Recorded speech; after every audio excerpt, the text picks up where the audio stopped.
Are you ready to unleash your creative razzle-dazzle? Then join the Canary Cry new stock producers and make some refrigerator art for the show. Show your support with your talent at canarycry.party. Your mom will thank you.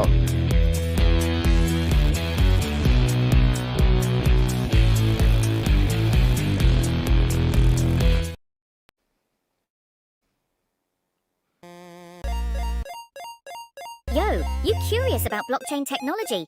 Your boys Basil and Gons at CCNT have gone full crypto bro. Tune in to your favorite Sigma males and discover the world of blah blah blockchain. Don't miss out, fam. Join the ride and level up your crypto game. Investing in cryptocurrency involves significant risk and can result in substantial or complete loss of funds. The information provided by CCNT, Basil and Gons is for educational purposes only and should not be considered financial advice. Always conduct your own research and consult with a professional financial advisor before making any investment decisions.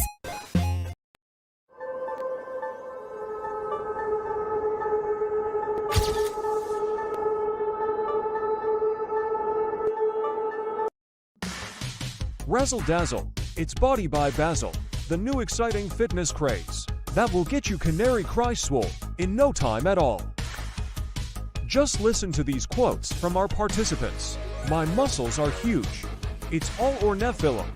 You'll be an apocalypse warlord in no time. Don't wait. Order today and save 33% for just 4 easy payments of only $33.33. You too can have the body of a googly eye, VR headset wearing Nephilim warlord. A new, raw deconstruction of news and analysis. Introducing Canary Cry New Stalk, the new intense fragrance made specifically for thinking outside the cage. From your favorite podcasters, Basil and Gons.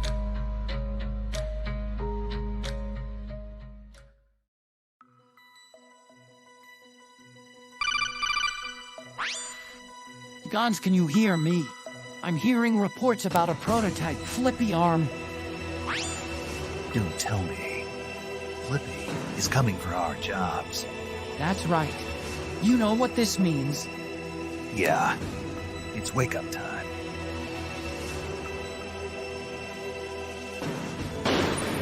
Think outside the cage.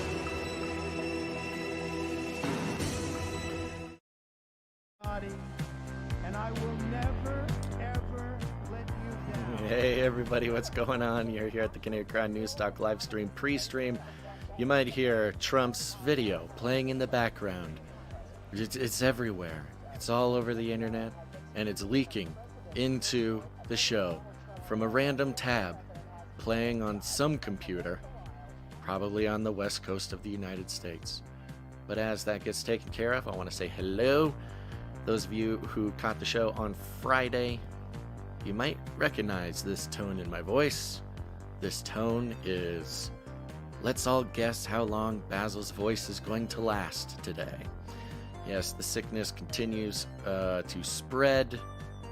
The directed energy weapons blasting poor podcasters around the world have been trained on your best buddies, Basil and Gons. But we're here. We're going to see how far we can get it. Get through the show. It's good stuff. Of course, you can join our text message alert system. You should probably do that. Many people are doing that. Some say it's the best text message alert system. And you could be on it because, as you can see, judging by how many people are in the show right now, in the chat, across all platforms, notifications do not always get sent out. In fact, they get sent out rarely. And that's why we have the Canary Cry text message alert system, which is very simple. All you got to do is text the word canary, make sure it's the word canary, to 877-740-3226. That's canary to 877-740-3226. And you'll receive a text message from us just right before every show. So you got a link to it there. You can jump right in. You can also support the show from that text message as well. It's fun. People are loving it. And you can also text us back at that number. We cannot carry on a conversation with you because it's very expensive for us, but we do see your messages. We do read your messages. We do appreciate your messages. Somebody on Sunday was texting It says, love you guys. Can't wait for the show to start. And send a GIF that says, well, we're waiting. And then, of course, the last message is, ha ha ha ha, today is Sunday. Whoopsie daisies. I know. I wish we could do a show every day too. Let's see here. Somebody saying in regards to Friday's show, nice job on the runtime. I see what you did there, Basil. Yes, the keen eye will notice at Basil's Bunker on YouTube on Friday was 1 hour, 11 minutes, and 33 seconds. I don't even know if I did that on purpose. It's just sort of how these things work. So go ahead, get on the text message alert system. Text the word Canary to 877-740-3226.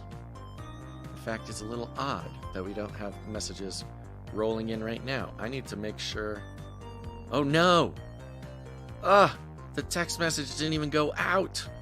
Dude, this is what I'm telling you, folks. These are the things that we gotta figure out. Sabotage. Luckily, I did a backup. I copied the message before I press send. Okay, let's go. All right, now I'm sending out the text message again. Let's see if it works. That's so bizarre. I thought that was weird. All right, here we go. Let's see if this one goes out. Go. Not enough messages remaining. What in the world? This always happens. Okay, folks. Shoot, this might be a bummer. Okay, I'm purchasing more text messages again to send out so the text message alert system people will get their message. And that's why you should join the text message alert system.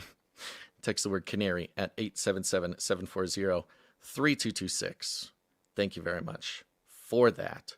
Text going out right now. The world is getting crazier. People are acting more and more insane. The end of the world is tomorrow. Tomorrow.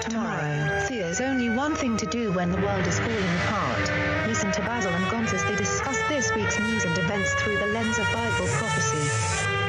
You are listening to Canary Cry News Talk. You're listening to Canary Cry News Talk. Today is August 12th, 2024. We are live to tape on episode 765, and today, Donald X Trump, signing on from Off the Grid, Razzle Dazzle. I'm your best buddy Basil, and you, friend, are not crazy. And my name is Gonz, director of the Age of Deceit films, your favorite Asian provocateur for Christ, live to tape from the land of New Scum to bring you the best news, which is the gospel message of Jesus Christ, while reporting the egregious with a well-rounded, biblically grounded take on world events. And today's emergent phenomenon, descending sequence. Mm-hmm. Notice the episode number. It's 765, 4321. It's over. It's going to end. Yeah. So, 765.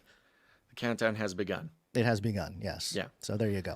Yep. Descending right into the abyss. Real quick, I want to shout out to everybody on the text message alert system. These are people who texted the word Canary to 877-740-3226. One more again. That's Canary to 877-740-3226. Gonz, there was a text message emergency, but it's fixed. The text message has gone out. Hundreds of people are getting the message as we speak that we are starting the show. They're tricky sometimes, Gonz. They're tricky. They made me think that I sent the text message, but I didn't. Or maybe they didn't. Either way, hey, you dear listeners, podcast listeners, people coming in afterwards, you should join the text message alert system.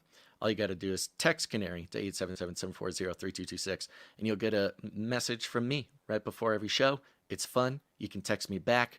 I can't hold on a conversation with you because it's very expensive, but I read them all.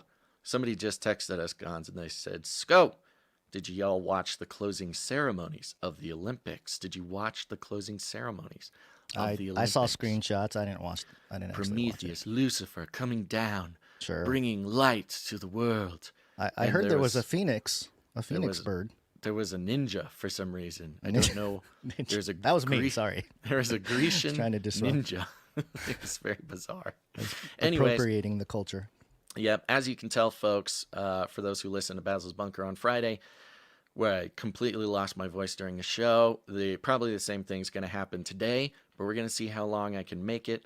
The directed energy weapons that are producing some sort of sickness in Gons and I are cranked all the way up. But look at us. Here we are.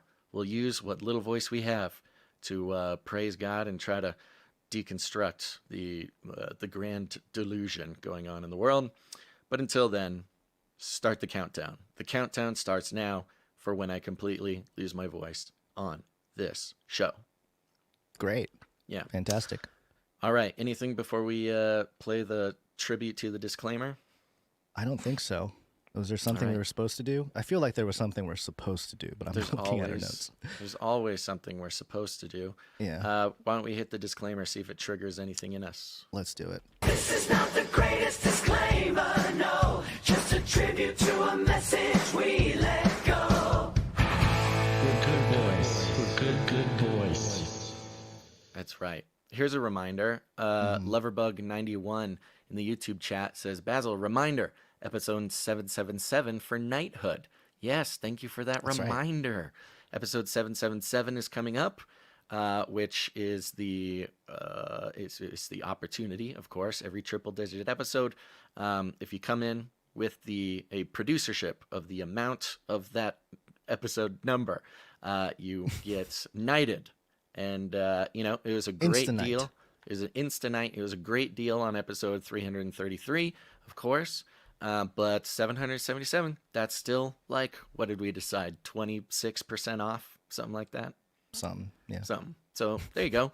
If anybody's been saving up for that, feel free to send us a message. You can come in whenever you want for that. But episode 777 is when we'll be celebrating and knighting those instant nights. Just in case anybody's been waiting for their opportunity to become a knight or dame of the Canary Cry Roundtable. The disclaimer, the tribute to the disclaimer, Gons, is because the disclaimer never worked or didn't work. I don't know. Maybe it worked, and it just worked sometimes. But if it failed to work several times, which means we took many lashings from YouTube, and there's a little bit of sad YouTube news, Gons. Susan Wojcicki, who was with the episode, whether in spirit or in person, personally banning us from the CEO office of YouTube. She recently passed away over the weekend. We've got this story from ABC News here, which is loading. Susan Wojcicki, former YouTube CEO and longtime Google executive, has died at 56. That's way too young. 56. She had lung cancer that she developed in 2022. A random cancer coming on in 2022. A story we hear all too often. So that's very sad. But now she's, I don't know where she is, but pray for her family. It's very interesting. It's sort of a bittersweet type of situation because indirectly, Susan causing us much heartache over the years. But she hurt us badly. I don't think neither of us wished early exit for her. Especially in a way such as this. And of course, there was a very sad story back in May of this year that her son died of a drug overdose, allegedly there. So a lot of heartache for that family. And I am going to skip all the tasteless jokes I can make about censorship and etc. Sure. Yeah. If you, I did come across not a whole lot of people, but some who, very skeptical of everything. And in that thinking, in that frame of mind, you never know if they're just exiting the public stage, public life type of thing with these folks. I mean, they were put in very important positions of power over a lot of people, and whether they knew or not, their decisions impacted the lives of many. And so bajillions. Bajillions, bajillions and bajillions. So I don't know. It's an end of an era at the very least. So yeah, well, it's the end of the era. Let me give you a rundown, Gons, and we can keep the show moving. Let's do it. Oh, look, here's Basil. Let me bring you up to speed. Well, big news, folks. Over the weekend, Trump is back on X. It's happening. Oh my goodness. So many videos. We'll be checking in with Trump's valiant return to X, which took quite some time, longer than anybody thought. Then Kamala's Secret Service was caught breaking and entering into a salon near a rally to let people use the restroom. And we've got responses from the Secret Service in regards to that. Hard time over at the Secret Service. Then Gonz will be bringing us Authentic Intelligence is Better Than Artificial Intelligence, the pro-Theosophy article. That's anti-transhumanism and anti-AI. Some very interesting clues coming from the Theosophists of the world as to how they see our future going. Of course, we got a flippy update.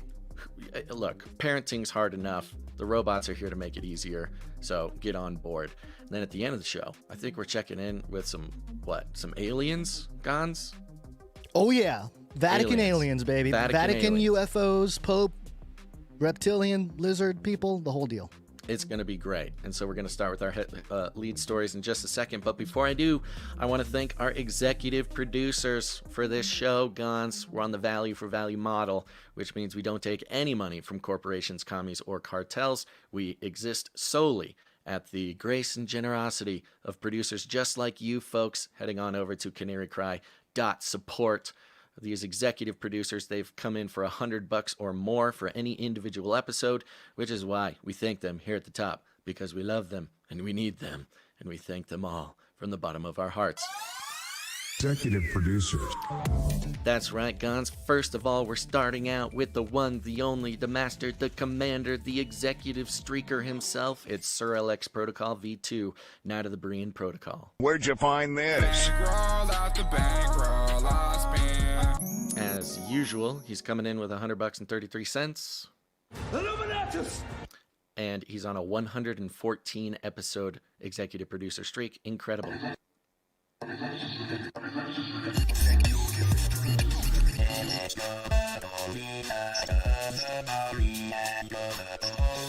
Then thank you, Sir Alex Protocol. Executive producer Dame Maureen coming in. Very Where'd you find this?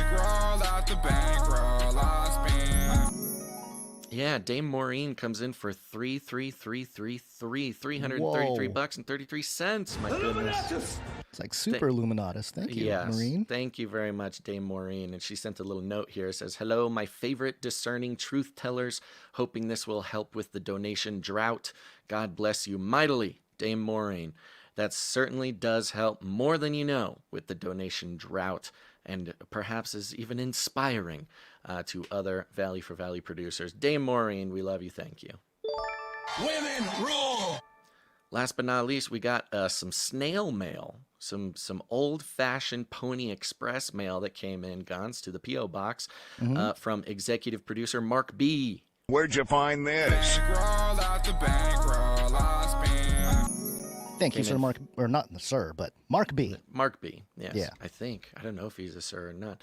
But it comes in with a nice round number, so we're going to keep that to ourselves. But has a little note, says, God bless your ministry, Gons. Came in there in the snail mail, which you can find the snail mail address for anybody else who's interested over at canarycry.support, where you can learn all about the value for value model. Canarycry.support. Yup. All right, Gons. Take us to the start of the news. All right. Whew. What are we doing? We're talking about He's Trump? back. He's back? Oh, no. We will launch a new age. I am innocent. Innocent. They're coming after me. They love killing.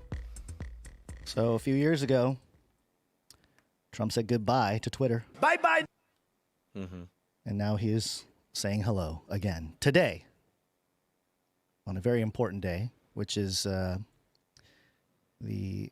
day that the fall of both temples The first temple and the second Jewish temple are yes. mourned. That is today. I'm not going to try to pronounce it. I do terrible with these names. But yes, Trump and Elon Musk are scheduled to have a conversation on X Spaces tonight at 5 p.m. Pacific, 8 Eastern. And it'll be very interesting to see what they really talk about. Elon's promoting it as some kind of open conversation. I don't think they have connected publicly ever, Donald Trump and Elon Musk, on any kind of official level. So, but it does seem like, just in the political arena, we knew Trump had this card, to play, the return to X timing. Twitter. Yeah, so the timing of it is very interesting, considering the sentiment over the last week or so has been very Kamala heavy. So I don't know if that has anything to do with the timing, but just things to watch. I noticed over the weekend a ton, almost I don't know, an annoying amount of headlines rolling in about like, oh, Trump's campaign is struggling. Trump's campaign. It was all about how his campaign. Oh yes, we won't talk about the assassination attempt. That's not news anymore. Boring. Or all the new details about what's his face. Crooks, Thomas Crooks. Oh yeah, they just keep rolling that thing out. My goodness, it just keeps getting worse for that whole thing. He snuck in with the Secret Service. That's how he got in. Everybody ignored him. He was learning how to shoot with other Secret Service and at the police. DHS shooting range. A bunch of weird stuff there. But that doesn't matter. That's old news. Oh, okay. What's real news is his campaign is struggling because Kamala's so strong and mighty. But yes, the timing of it we knew it was just a matter of time. He would strike back on X when it would most benefit him and the campaign. That people have been pointing out the odd correlation between his return and the Jewish Day of Mourning, which is today. And boy, oh boy, it's not just about him and Elon sitting down and talking, having an open conversation, which will be interesting to see if Trump is able to have just an open conversation. He's been in campaign mode for so long. You know, he's been popping on some different shows doing that, but he's very campaigny. I don't expect anything else from his conversation with Elon.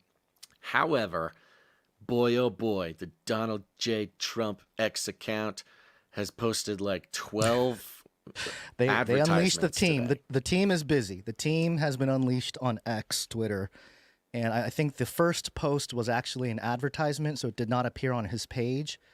And so to me, it sounds like there was a deal obviously, there was some kind of deal between Trump and Elon, a financial transaction that took place that allowed Donald Trump to, I don't know, wake up his sleeping MAGA constituents on X. Right.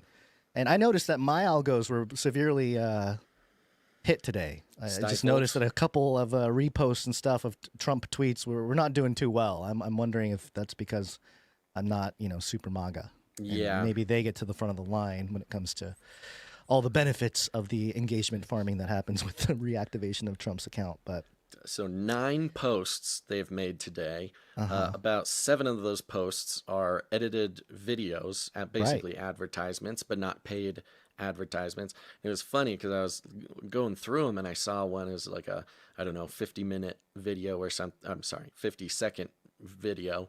I'm like, oh wow, it's only reached 33,000 people. His other videos, his other videos, 20 million posted 4 hours ago. 1.2 million, 3 million, like huge numbers.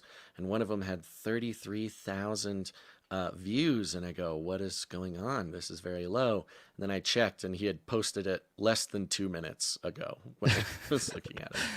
Yeah, it's all how quickly can you react? You got to be the first one to post and get the algos to kick you up to the top of the replies there. And then you get all the little MAGA kids and the libs to all look at your thing, and of course he just hit 88 million followers, and so some folks were calling out the continuing references to Back to the Future, for reals or not, I don't know. It just keeps happening. There's some kind of reference to Back to the Future with Trump, and did you see anybody making the Hitler comparison?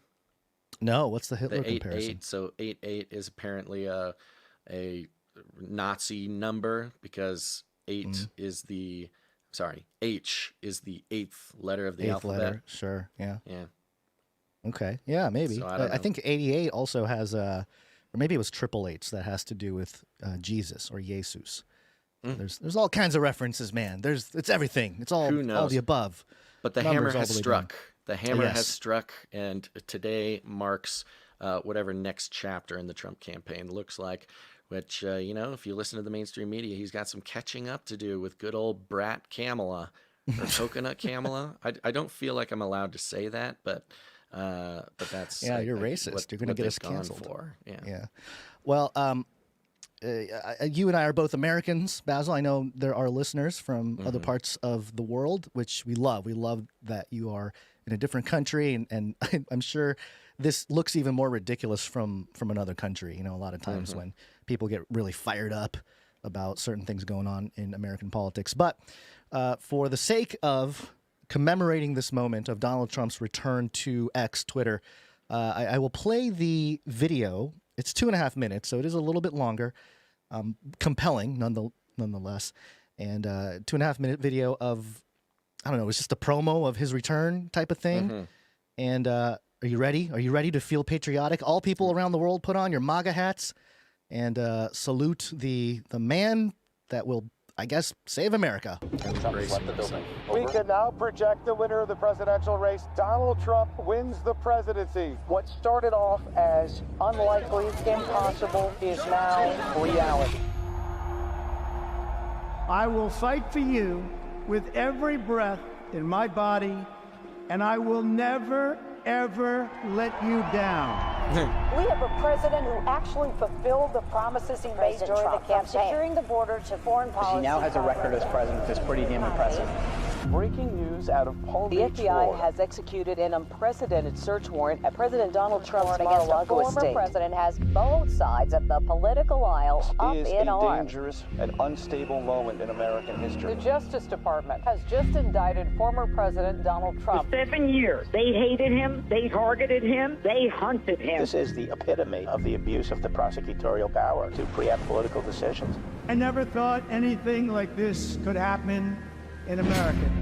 The only crime that I have committed is to fearlessly defend our nation from those who seek to destroy it. The more that a broken system tells you that you're wrong, the more certain you should be that you must keep pushing ahead.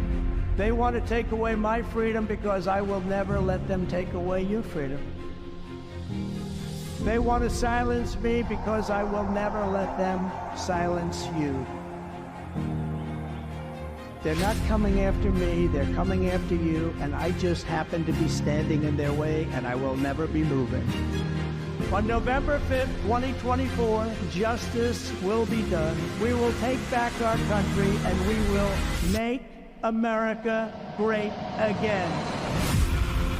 America will always rise to every challenge and overcome every danger. Donald Trump seems to always get stronger when challenged.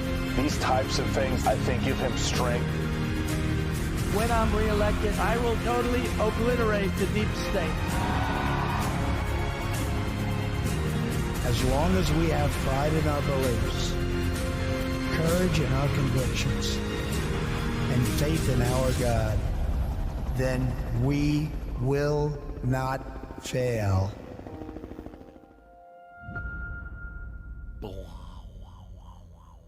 And the helicopter exit, too. Interesting on the video side. As you can imagine, listeners, by the cinematic soundtrack and everything, there was just chock-a-block full with very dramatic imagery and footage. And some of it, I'm like, did they shoot this like just for this? Is that they couldn't have just happened to have had this like super epic shot? Surprisingly, maybe I missed it, Gons, and you can correct me. Surprisingly, I did not, there was very little mention of the assassination attempt. I don't even think I really don't think they referenced it. They didn't reference it, and I didn't see any footage or anything of it either, except for there was one moment where like a lightning bolt came down and it crossed over, they kind of edited in. Right, they made Trump, and it kind of reference. Yeah, struck over his head and he disappeared. This very sort of poetic reference to it, but not a mention of it. So I'm wondering, And I watched all the videos that he's now posted on his X account. Not a single mention of the assassination attempt. So they might be saving it up for some, epic video ready to come out. And maybe somebody that's more informed can tell us, these might be older videos that are just being transferred over from Truth Social over here. But although it may be not, because those people do that already, right? Anything Trump does on Truth Social gets shared all across X. So I actually don't think, maybe this is stuff that he saved for the return, so he can unleash this package and just keep at it until we get to the conversation about the assassin. And didn't Trump and Kamala agree to a debate at some point in September? Am I mistaken on that? Yeah, I think there's 3 debates now that are pending. Right. So there's some runway for bringing up different things in the next few weeks is leading up to the debate. So there you go. Interesting. And of course, Elon on the other side of this sharing it, and we'll see how this really will test X infrastructure, especially X spaces, which is already clunky. It's clunky for me with like 40 people in the room. I don't know how it's going to be with like half the world listening. I have to be very careful having Twitter open during the show, because if I reload a page at the wrong time, like the whole thing shuts down, full on disconnect us and like crash my computer. Elon's like, let me take all data, just scrap all data, and then you can have your internet back. Let's see, what's Elon up to? He's got some patients come in with more Neuralink. They're doing a second Neuralink patient here coming up. Great, good stuff.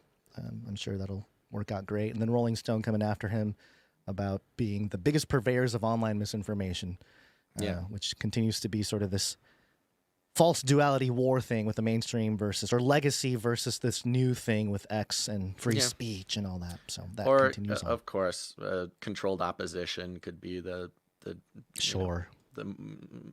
most apt characterization. Who knows? We don't know. That's part of the fun. But yes, big danger for Elon Musk. Especially because he's going to be talking to Trump tonight. Who knows how it'll go? Gons, if our voices survive and we stay on the air for like 4 hours, we could see it live on the show. That could be fun. Yeah. I might just run away and go touch some grass and hit some golf balls or something. Yeah.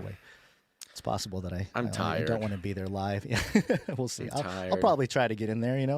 If I can be there right when it starts and request to get up on stage to ask him a question and they get me in, then I'll stick around. But I'm sure they'll do it on Spaces and they can open up to anybody and everybody who wants to come on and terrorize. It really is like I don't know, what's the movie where there's a bunch of like zombies crawling on each other trying to climb a wall or something? It's I don't know, it's something like that where we're all trying to get in on the Elon Trump spaces. Something. Okay, yes. Other news, sort of big people news is coming from the Kamala camp, of course. Kamala. Let's talk Kamala. Kamala, where's my Kamala? Here he is. All kidding aside, of course, President Harris. We got to take this stuff seriously as you are, because you have been forced to have to take it seriously. President Harris. What you doing tomorrow? It's just the right thing to do. It's about being a good corporate citizen. Got to be a good corporate citizen. We got to take this very seriously. And this was just so perfect. I mean, remember, in the context of all the problems the Secret Service is having, in the context of Trump coming back on X and putting some more energy into his campaign, in the context of course, Mrs. Cheadle kicked out of or resigned, I guess, from the Secret Service, and there's a new guy and this whole thing. Fox News is reporting Secret Service hints it wasn't behind salon break-in during Kamala Harris campaign event. What? And this is fun. We're doing a little bit of we're doing a little bit of reporting on the reporting because it has all the details, but also has the response from the Secret Service. It says here the U.S. Secret Service has hinted it was not involved in the break-in of a hair salon during a Kamala Harris campaign event in Massachusetts. Hold on. Why are they hinting? Yeah, why can't they just say that they're not? What do you mean hinting? they're flirting. It's like they're flirting. I don't understand. What is it? It's like, how hey, does the Secret Service? I don't know. Probably didn't. We probably didn't break into a hair salon so everybody. Oh my gosh, could use what the is bathroom. this? I don't know. You I tell feel like us. junior You think we did? high, trying to get that girl to pay attention to you type of stuff. Yeah, maybe we did it. If you want us to have done it, we did it. But I don't know. The allegations of Secret Service involvement arose after a salon's owner, Alicia Powers, alleged that agents put duct tape over her security cameras and broke into her building by picking the lock. Security camera footage shows an individual dressed like a Secret Service agent approaching the door with a roll of tape and observing the locked door and camera before grabbing a nearby chair to put tape over the camera. Quote, the U.S. Secret Service works closely with our partners in the business community to carry out our protective and investigative missions, USSS spokeswoman Melissa McKenzie said in a statement. McKenzie said the Secret Service has been in contact with Powers since the July 27th incident. Quote, we hold these relationships in the highest regard, and our personnel would not enter or instruct our partners to enter a business without the owner's permission, McKenzie said, stopped short of saying who is responsible. Powers told Business Insider that several people who were in and out for about an hour and a half just using my bathroom, the alarms going off, using my counter with no permission, quote, and then when they were done using the bathroom for 2 hours, they left my building completely unlocked, did not take the tape off the camera, she added. Powers later said Where's the that United courtesy? States Come on, Secret at Service least take the camera. At least take the tape off the camera, Secret Service lady. Oh, yeah, the courtesy is right here. Powers later said that the USSS representative contacted her after Business Insider sought comment from the agency. For a comment on the incident, Fox News Digital has reached out to Powers for a response to the Secret Service's latest comment. The incident comes less than a month after the assassination attempt on former President Donald Trump, and then they go into that. If you click into the Business Insider link, Gons, you can watch the video. So they have this video, which is like a, some sort of security camera. It seems like a Ring camera or something that's outside of this, what seems to be sort of a small town salon. And you see someone who looks like a Secret Service agent kind of wandering around. This official video does have the face of the Secret Service agent blurred out. You see them wandering around, checking the door, looking around, looking all suspicious. Business Insider says this: it was worse than a bad hair day. Secret Service agents taped over a security camera and broke into Massachusetts hair salon while securing the area for a Kamala Harris campaign event, according to the salon's owner. The intrusion happened on July 27th, ahead of Vice President Harris's first in-person fundraiser since becoming the presumptive Democratic nominee. The owner of the 413 salon, Alicia Powers, told Business Insider that she closed her Pittsfield, Massachusetts business that day at the request of the Secret Service. So they asked her to close the business and then broke into the business. And used the bathroom? And just used the bathroom for 2 hours. And 2 hours? The reporting like a bad and breakfast the video. burrito or something? Yeah, exactly. Like they were bringing, like they didn't have a bathroom at the event or something, so they broke into. They wanted the extra. Well, they're ladies, right? So they wanted the extra salon stuff to do their hair. Exactly. See, this is part of the gender inequality of this country, where women's bathrooms are generally cleaner. They're generally more well equipped. They usually have some nice smelling, I don't know, potpourri or stick candle or something. They usually have a couch or a chair just for taking a load off for a second. This type of thing. And something that men in this country have suffered for a very long time. Sort of, I don't know, chivalrously, if you will. We have allowed these women to have nicer bathrooms than us for a very long time. But the kind of embarrassing part of this is that the official video that came out has blurred over the face of the Secret Service agent, which I'm assuming was some sort of legal thing or just done to protect the identity of the Secret Service agent. Libs of TikTok, apparently, somebody sent her the unblurred image, and so now you've got the face of the Secret Service agent right there. Look at her. She looks like a female Secret Service agent, just exactly how you'd imagine her. And there's something even more. It's more embarrassing than anything. You're in the Secret Service. You're in the Secret Service. You don't have some sort of like laser gun that you can like shoot at the camera to turn it off or like frizz it out or something. You're hoping for more sophisticated you know, things to pull off or tools or gadgets or something. How is this even this has to be on purpose, because otherwise how does this even happen? She does look very nervous. She looks very, very nervous. And I'm not saying that she did this on her own sort of recognizance. I'm sure that she had somebody tell her that this is what, look, good idea. Look, this is official business. I know it's breaking the law, but this is for national security. This is America. Deborah. I don't know if that's her name, but this is America, and we're the Secret Service. The law does not apply to us. We have done all sorts of unspeakable things to protect our country, and now you must do your duty and go put tape over this camera. Yeah, but won't they see me? Yes, they will. We'll blur you out. Don't worry. That's your duty. Yeah, we'll blur it out. Send the raw footage to libs of TikTok. They won't even know that we're there. Quote, here's the quote again. They had a bunch of people in and out of here doing a couple of bomb sweeps again. Totally understandable what they have to do due to the nature of the situation, Powers told Business Insider. Quote, and at that point, my team felt like it was a little bit chaotic, and we just made the decision to close for Saturday.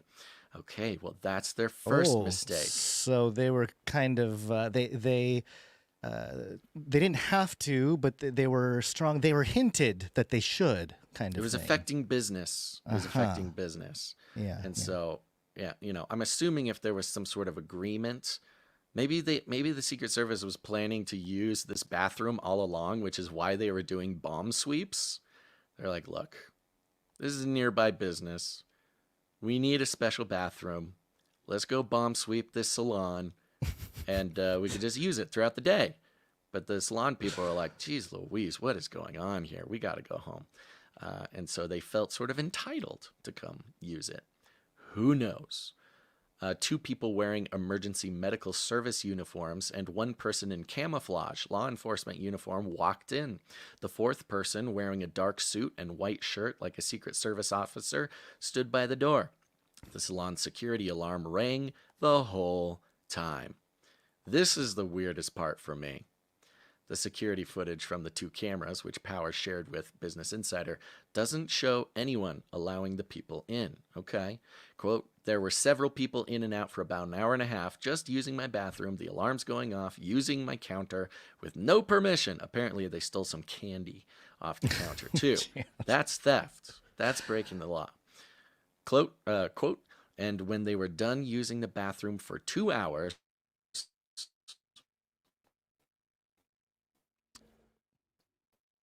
you still there? We lost him. I think we lost him. I don't know if we lost his voice or if he just got. To use the bathroom. They left. There you are. Left my building completely unlocked. I think we were having lag issues. I was just saying it was rude. It is rude. Yeah. Okay. Okay. I'll let you take it then until my connection stabilizes. Okay. Well, I don't know if there's anything else to really say other than it's one of those interesting stories. And it does seem like there is, at a time when the public trust of institutions like the Secret Service are at an all-time low, it does seem like somebody is trying to pour gasoline on the fire and make it seem like, man, they're incompetent. Something needs to be done. We need to reform. That otherwise, I don't see a group of people that are supposed to be so high-level intel and whatnot make these kinds of mistakes. I don't know. Maybe they're just at a level where it's gotten to the point where the real nefarious stuff is happening much deeper, and sort of the outer folks are wrongfully being accused because they're, I don't know, incompetence. What?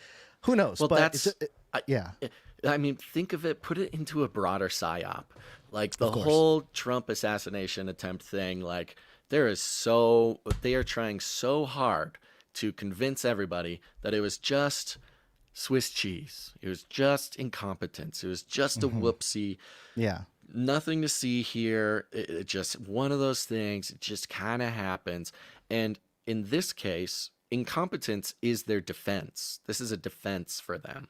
Right. And so I could see how a campaign of incompetence could be the only way that a sort of deep state, it's like a deep state protection of the Secret Service. And the conversation around DEI and the Secret Service. A lot of women. A lot of women seem to be targeted in this whole apparatus. A lot of talk, a lot of targeting of the women in the thing, and a lot of DEI talk. And it's I don't think it's I mean, the fact it was a salon, right? Also, I know it plays into the stereotypes for sure. Yeah, and it was a woman, agent, and there was this weird bit of incompetence of just like walking straight up to the camera and putting tape on it. Like, what's the point? right.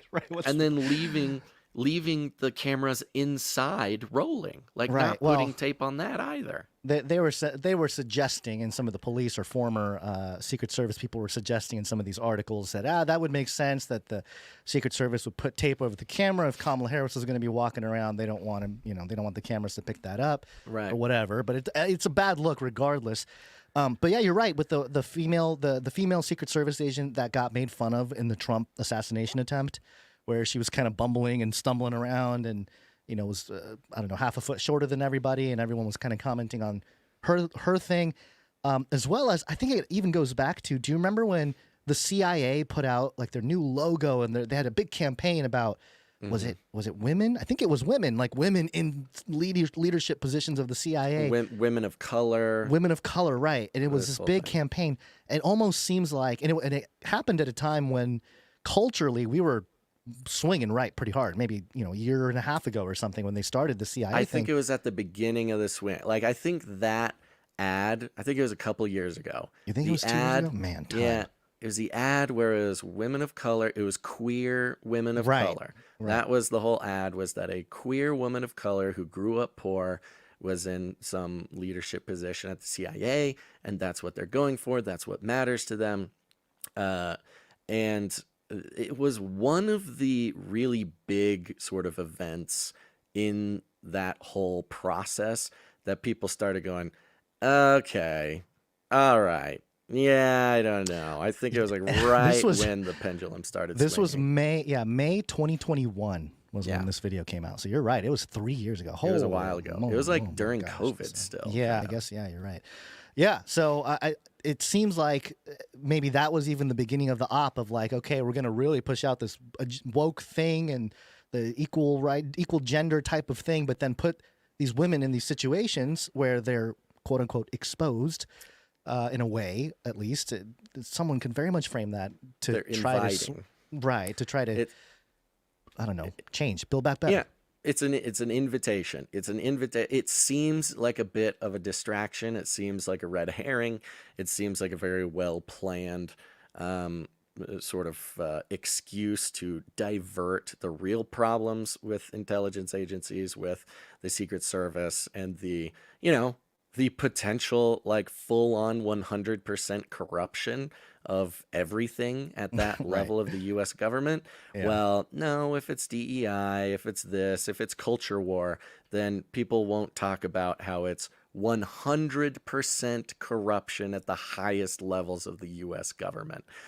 So again, it is sort of this armor of incompetence. And I mean, July 27th is when this happened. Had Cheadle stepped down by then?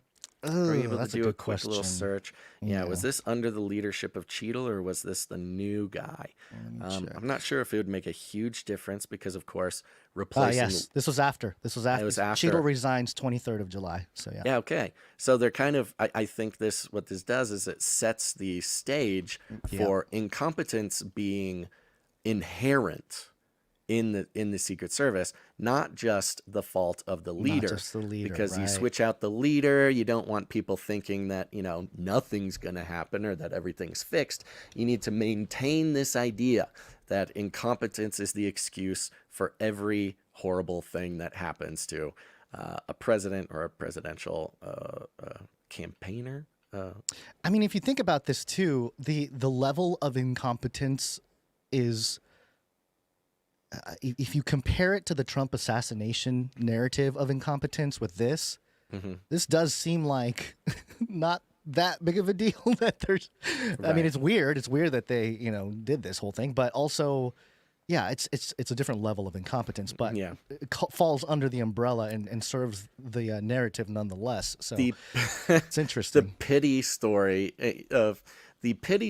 that we've been getting for the Secret Service for many years now of them being attacked by Biden's dog over 30 times. And somehow, like, what is going on in the Secret Service? They keep getting attacked by Biden's dog. Of course, the Trump assassination issue. And now they're breaking into salons to let people use the bath. It's just the most bizarre thing. Like, they're it has throwing to him be under the science. bus. No, they're throwing it the whole apparatus under the bus. It's over. We're coming up with a new. It's a secret space service. Yeah, no, Secret just let Space the aliens. Force service. Yeah, it's a new level of world. Kamala Harris is an alien. Kamala.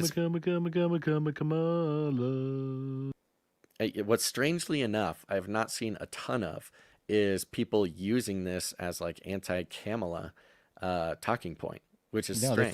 They forget that it's it's a Kamala thing. Right. It's just their hatred for the Secret Service blinds them. Then they forget. Okay, let's move on here to artificial intelligence.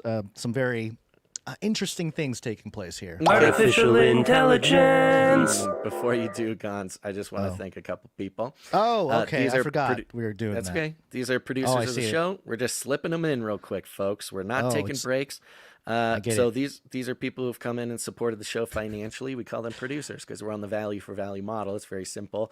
We try to create as much value as possible. We really do. We try very hard. We work when we are sick, and we're just going to go until failure because that's what we do here. And value for value means there is no corporate interests behind us. There is no sponsorship. There's no nothing. To do a show like ours. Sponsorship is too risky. It's too risky to let corporate interests start having a hand in what makes it on the show or not. So it's value for value. It means if you guys get any value from what we do here, the community or whatever, at all, you have the opportunity to put the value back in. And the understanding is for everybody that, hey, we're going to keep creating as much value as we possibly can. And if the show is supposed to survive, if it is meant to be in this world, people will put the value back in. And it's not just money, it's their time, their talent, or their treasure. Lots of ways to do it. You can learn more about it at canarycry.support. But I'm going to go through real quick. Going to go through the list of some financial producers who came in under the executive producer amount, starting with producer Harm V. Harm V, thank you. Harm V came in with a message here. It says, keep up the good work. My thoughts are that the V for V model is too popular, smiley face. There are many shows that are supported by the V for V model. Yes, but this is another thing. A big part of this show that we're very passionate about is being able to distinguish between certain subtleties. For instance, the subtle difference between alt media and independent media.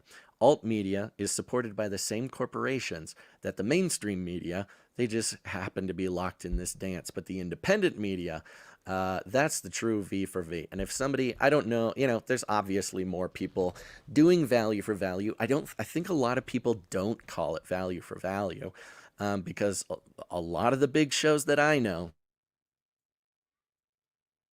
They'll do that whole thing, but they will also take corporate money.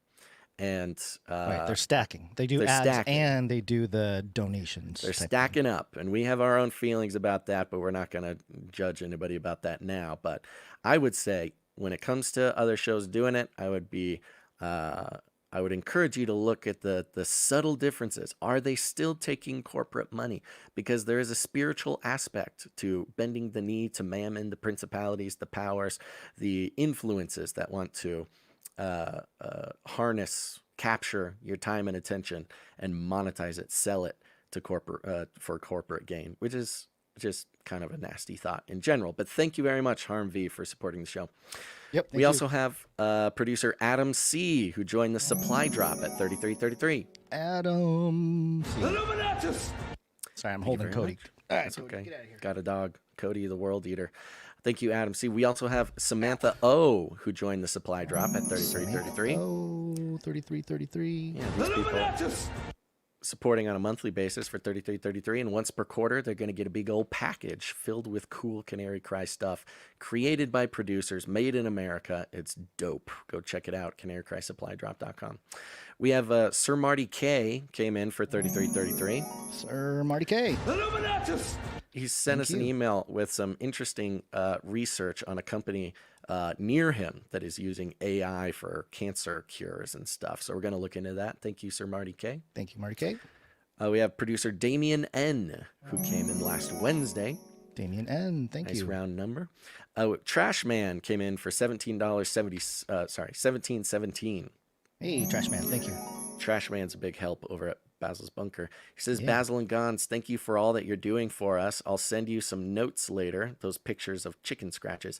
But you guys make us think. You guys make us laugh at what others fear, yet not underestimating the seriousness at hand. You keep the sheep/ducks. Thank you very much. Feed the ducks, everybody. Thank you very much, Trash Man. Thank you, Trash Man. Just a couple more. We have producer K Razy coming in for 1111. 1111. K Razy says, hey guys, I'm throwing the gauntlet down to all those moochers and anyone else who wants to participate. Donate just $1. Come on, guys, $1. Now is about a quarter used to. $1 now is about what a quarter used to be. So if you've been mooching, I'm calling you out. Surely many of you can afford $1. It's time. I've started it with $11. Thanks for what you guys do. K Razy. Thank you very much, K Razy. Yeah, Why don't you hit that? Here's the thing, folks. If you've never produced the show in any way, you could get demooched if you'd like. Here's a little sound of what it might feel like to be demooched. You've been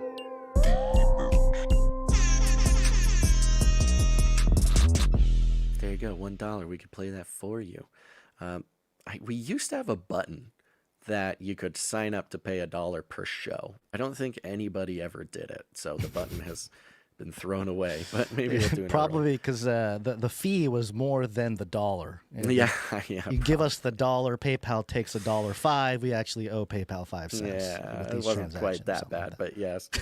Thank you, K Razy, and there you go. We'll have the K Razy Gauntlet. Will be going $1. Nice. Thank you very much, K Razy. Yep. Last but not least, we've got Elio coming in for 911. Hey, Elio. And she's on a streak, 19 episodes in a row. 19. Okay, that does it for our financial producers who've come in for $7.77 or more, which entitles them to have a note read on the show. We've got other producers to thank. We'll do that later on. It's time to talk about AI, Cons. Oh, we're going straight to AI. All right, here we go. Let's see. What happened to my artificial intelligence? Here we go. Artificial intelligence. Okay, and this is also... there's a lot of different topics at hand here, but let me get you the story and we can dive right in. This is coming from Times of Israel, which I double-checked. And Times of Israel is more or less a pro-Zionist outlet. And keeping that in mind here, the title of this article, it's actually a blog post through Times of Israel. And it was published on August 11th by Carlos Cardoso Avelin. And the headline is, Authentic Intelligence is Better than artificial intelligence. And at first I was like, yeah, you're right. You're right. Authentic intelligence is better than artificial intelligence.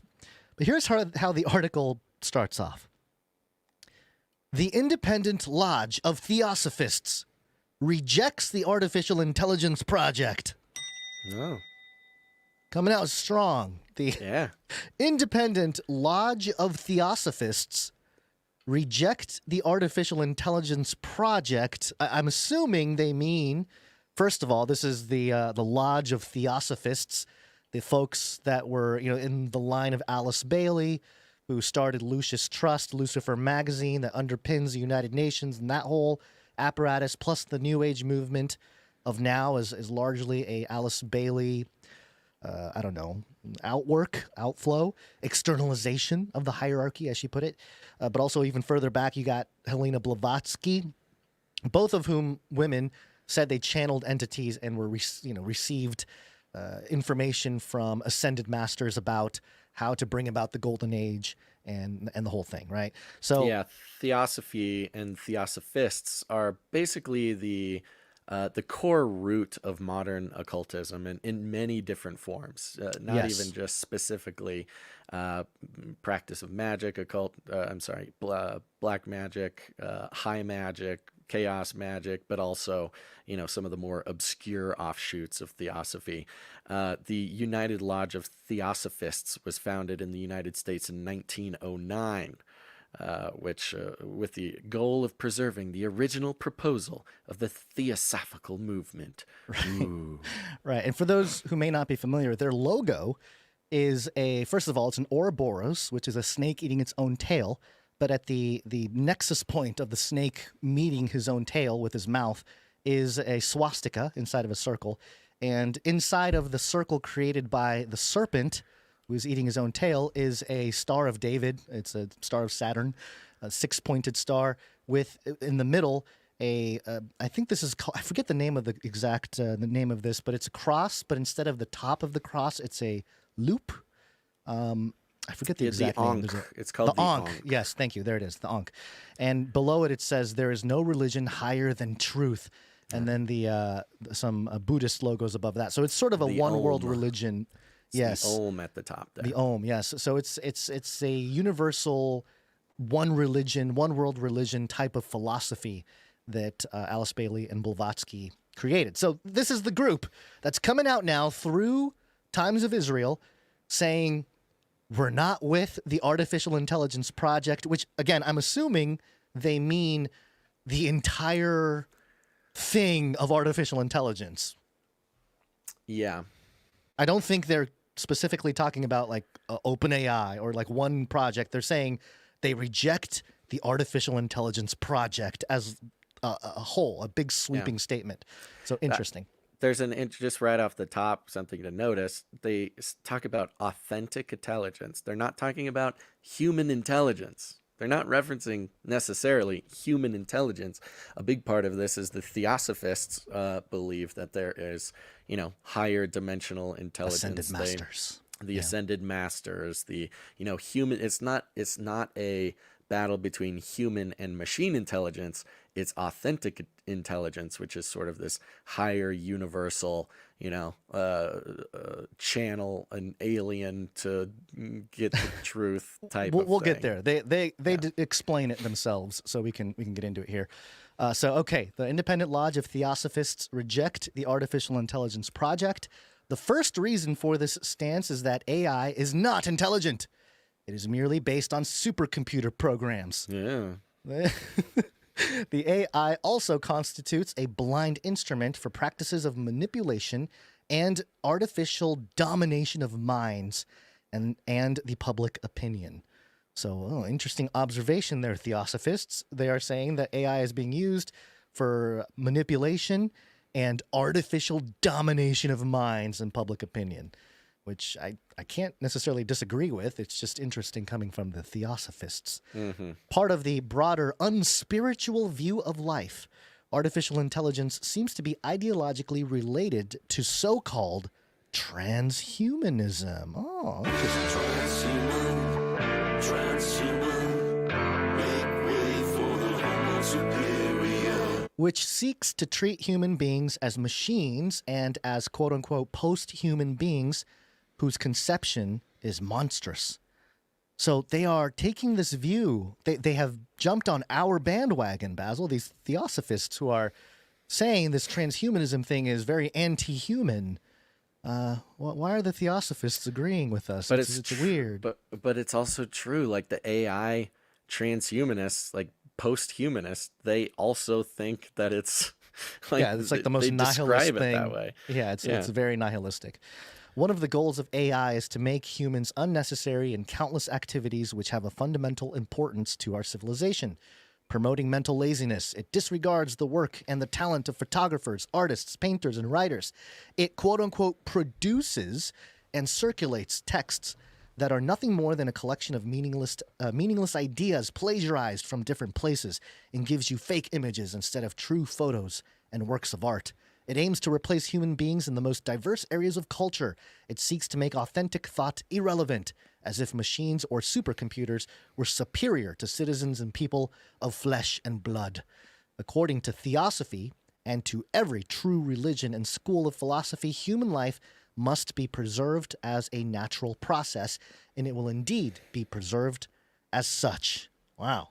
Very, very strong words. The worship of machines and weapons, as well as the dehumanization of human beings, constitute a central feature of the Nazi pseudoscience of Germany under Adolf Hitler. Of course, anti-Hitler. Erich Fromm correctly identified this. Abortion, euthanasia, contempt for the natural environment, and other forms of attack on the natural or on the laws of nature are part of the same inhuman and materialistic philosophy that denies the divine realm of life while blindly trying to believe that the soul does not exist. The natural destiny of Nazism is to be defeated once and again. Theosophy is going to defeat the Nazis. Classical theosophy supports the authentic intelligence of human beings and seeks to help awaken or expand divine intelligence in human minds. Every form of true intelligence is inevitably linked to ethics, to respect for life, and to the law of brotherhood and equilibrium among all beings. Theosophists work for the development of common sense. They know the importance of goodwill and mutual help. Unlike the so-called artificial intelligence, authentic intelligence recognizes the existence and decisive importance of the spirit. It transcends the narrow mechanistic world of things that depend on money and credit cards. Authentic intelligence is a living, organic, and creative process. The childish naivety of worshiping machines has no future. The real understanding of life is irreplaceable because it is born of the soul. Yeah. Well, this is interesting because, again, as we've been seeing in many different forms, the problem, reaction, solution, the pendulum swinging, and yet always swinging towards the sort of globalist New World Order type of spirit of things. It reminds me, again, just a little bit more context for those who don't know a whole lot about theosophy and theosophists. Carl Teichrieb had just posted, like today or something, a set of quotes from several different places regarding the New World Order, and some of them are very shocking and recent from like now. And one very famous theosophist is Robert Mueller.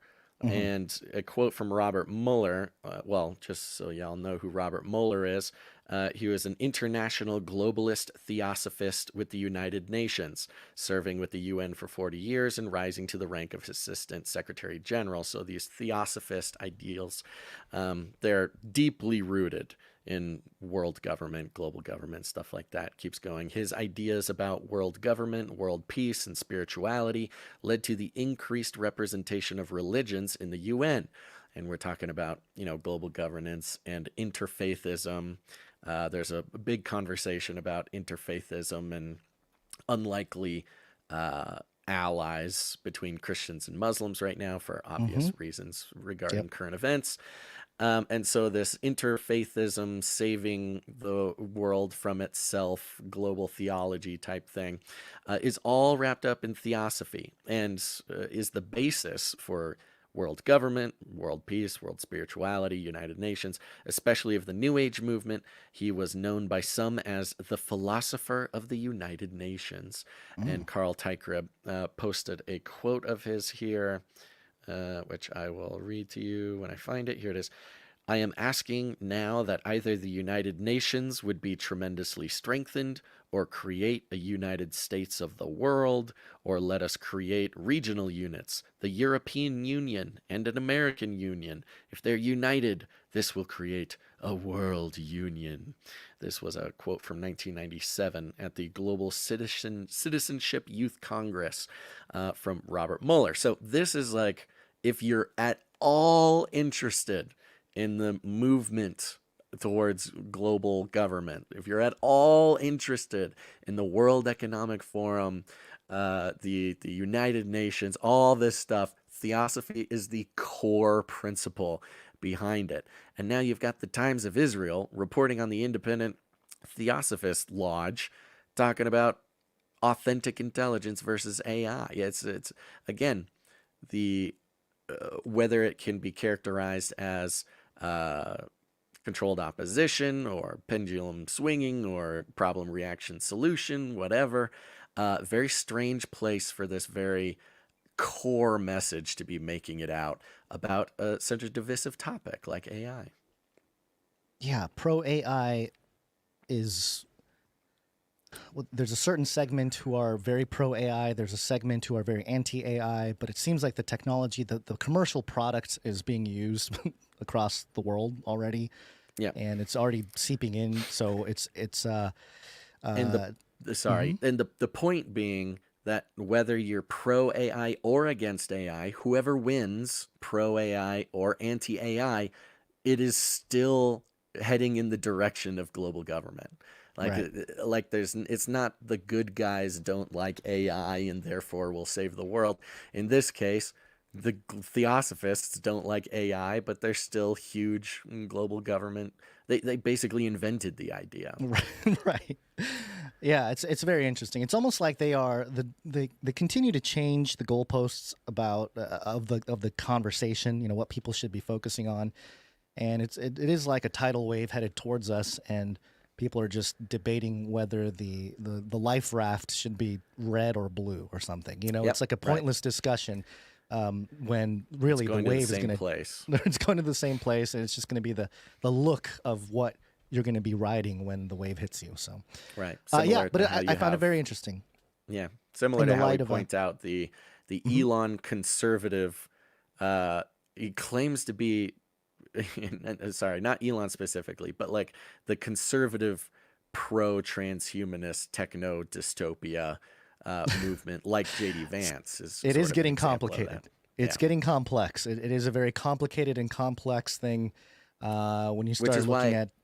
Which is why understanding it in the spiritual sense is what is more important. It's more important to see the movements in the spiritual sense, not just the political sense, not just the culture war sense, not just this or that red or blue sense, but it's the spiritual battle, the spiritual war that creates a consistent perspective on what's going on. Right. There you go. Okay. Let's see. You got a flippy for us? Yeah, I got a flippy.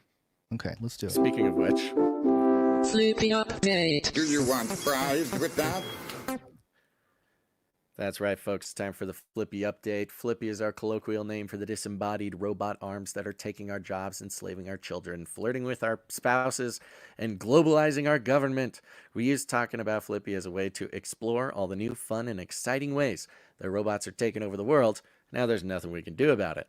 Gons, I made the mistake of loading a web page during that intro. Did it all make it on the show? Yeah, I heard a little glitch, but we're fine. I think you did time travel. Okay. This article is from last year, but yeah, it's okay. It's a Flippy update. They're evergreen. Yeah, well, hey, it's very important. There might be what we should do is see if this sucker's on sale. It's probably on sale by now. This AI-powered baby stroller offers intelligent intelligent braking, and hands-free strolling. Hands-free strolling, folks, just what your kids need. In an effort to make life easier for new parents, Gluckskind Technology showcased its AI-powered baby stroller at the Consumer Electronics Show in Las Vegas. The product, named Ella, aims to offer advanced safety and convenience features tailor-made for business. It's time to put your parenting on auto mode. Gluckskind is a Canadian baby technology startup. Wait a minute. Hold on. Put your parenting on what now? Put your parenting on auto mode, baby. Come on, parents. You're busy. You're busy modern parents. Hit the easy button. Let the robots do it. Oh my gosh. This My is favorite crazy. phrase is Canadian baby technology startup is my new favorite phrase. Gluckskind is a Canadian baby technology startup founded in 2020 by Anne Hunger and Kevin Huang. The stroller has been featured in the list of Innovation Awards honorees at CES 2023. This year's CES Innovation Awards program received over 2,100 submissions. Who cares? What we want to know. Oh my gosh, this webpage just keeps playing videos. Get the videos out of here. You're ruining my podcast. Quote, we want, here it is. See if this gives you the chills, the daddy parenting chills that you're looking for. Here's the quote. We want to embolden parents to explore and create their own paths on their parenting journey and be the best parents they can be. When I take my child on a walk, it is art, you see. It's art. I am bringing art to the world. When I walk my baby. I must feel emboldened to create my own path in my parenting journey. It's psychotic. It's absolutely It's actually psychotic. You're right. This is insanity. This is nuts. This is crazy. Being named a CES Innovation Award recipient is further proof that we're on the right track. So their little award is proof that they're here to embolden parents to create their own paths in their parenting journey. It's crazy talk. Here's some features, just in case you want to know the features. The battery-powered baby stroller offers an adaptive push assist feature in which the system seamlessly powers the wheels when it senses an incline or a hill. This allows the user to gently place their hands on the stroller for it to move towards effortlessly regardless of terrain. So, no more heavy pushing. Come on. Your 100-pound baby that you can't push up a hill. Finally, some assisted cruise control. A feature that is a definite safety requirement in a stroller. Okay, we've got the definite safety requirements. Okay. Intelligent braking technology enables it to control the speed of the stroller when it senses a decline or a downward slope. No more sending your baby flying down a hill. Quote, Ella senses the distance to the user when using hands-free mode and stays within arm's reach. If the user goes out of reach, she stops. So the robot is a she. They're calling Ella. Oh. It's a she Yeah, she stroller, sounds of clingy course. for sure. You would never, you would never trust your child to a boy robot, so it must be a girl robot. Of course. According to the company, Ella also monitors the surroundings and alerts users of potential dangers like cars, bikes, and scooters. It's basically a Tesla. It's a Tesla of a stroller. Oh my gosh. Okay, no, it gets better. No. And it gets It better. can't. No. Its intelligent, hands-free strolling feature enables parents to relax or multitask as the stroller takes care of rolling forward in a safe manner using its AI-assisted parent assist technology. We've got AI parent assist technology. This is the pinnacle of childcare, Gons. No longer do you even need to have your hands on the stroller. It will roll without you, detecting you, not getting without an arm's length, but now you can relax or multitask while parenting. This is with Tesla, you're supposed to keep your hands on the stroller. You cannot. The stroller? Yeah, You the mean stroller. the wheel. The adult stroller, yeah. Sure. But now you can like text, eat a sandwich, work, grind, do your side hustle. The video shows, stopping other things rolling down the hill. Yeah. Catching another baby stroller, that kind of thing. You can save lives. Yeah, who knows? With this thing. Exactly. No, I love it. Yes.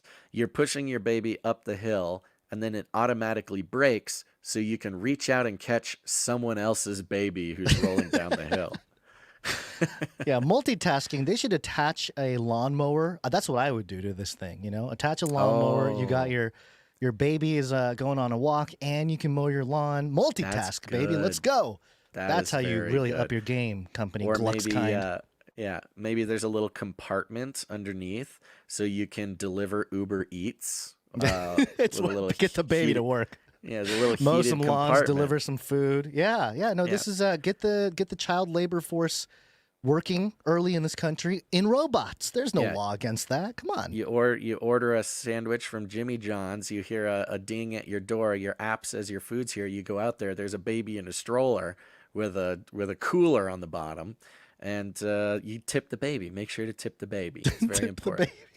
Quote, when your child is not in the stroller and the stroller is unoccupied, Ella gives you the freedom to do what you need to do while she strolls on the sidewalk with you at your pace.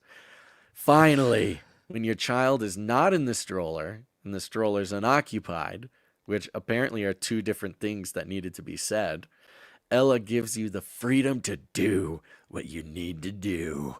I don't know what you need to do, but you can do it. You got to forge your own path, parents. More convenience features on offer. This is where it gets real psychotic. Even more. So Ella, okay. I know, more features. Oh, Wow. But wait, there's more. Ella offers an automatic rocking mechanism to soothe your little one. Oh, good. So they can no human touch necessary. Just even I guess they use better. that stuff now. Anyway. No human touch necessary. No human needed at all. Ella offers an automatic rocking mechanism to soothe your little ones when you're away. When you're away. Perfect. When you leave your child, when you leave your child in the care of the robot stroller, because you've, like I said, you're forging your own path. You're out there doing deals. You're out there probably doing drugs or something if you're leaving your baby in a stroller.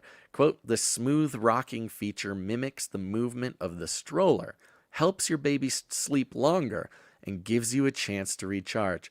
So leave your baby in the stroller. The stroller will trick your baby into thinking that the stroller is moving, but don't worry. You're not even going to be followed around by the stroller at this point. This is it's a baby metaverse. It's a baby simulation pod.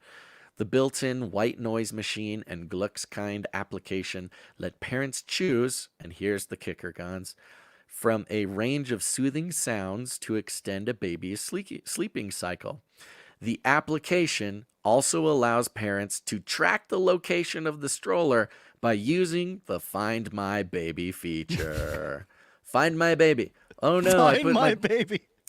Oh no, robot. Where's my child? Find my baby. My auto Pull stroller. up Find My Baby app. Wait for sync. I trusted you, Ella. I trusted you to Ella, rock my baby to Ella. sleep while I go Hey. start my side hustle. And now I need my Find My Baby. Where's my baby, Ella? In the song, the Rihanna song "Umbrella," where she goes, Yeah. "Ella, Ella, umbrella." She says the word Rockefeller in that song. Rockefeller. No, Fella, I Ella. did not. Is that true? Yeah. Is that real? Ella. Yeah. I think she says. The lyrics here. I'm looking at it now. When the clouds come, we go. We Rockefeller. That's the lyric. So yeah, of course. So of course, Ella Rockefeller, the Rockefeller robot, is watching your baby. I think we figured Find it my out. baby. Find my baby. Find my baby. Where's my baby? Can I just, because I was looking up more recent baby AI stuff, because this article's from a year ago. Yeah. In June, this was published on Forbes. Can AI help your baby sleep? Maxi Cozy's Kindred Collection says yes, and it says here, Maxi-Cosi, a popular baby gear manufacturer, has unveiled the Kindred Collection, new line of products that blends elevated design with cutting-edge technology.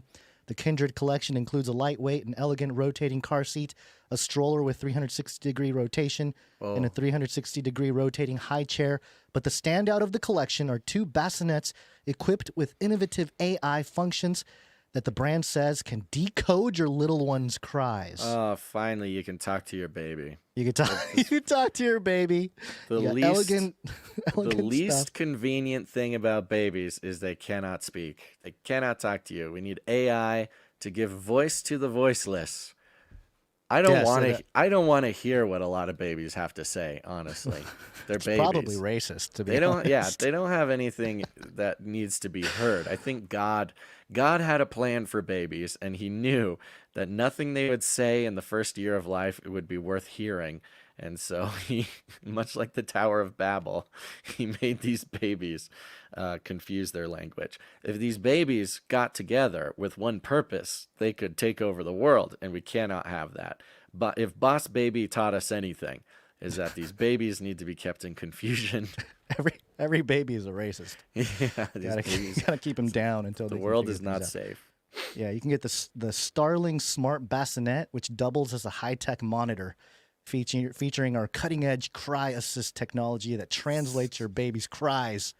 It immediately responds to your baby's cry with one of its 5 natural calming motions to lull them back to sleep. Go back to sleep, baby. Shake them back to sleep. Quiet, little racist baby. I can hear you. I understand what you're saying. I'm decoding your cries, and what you have to say is adding nothing to the conversation.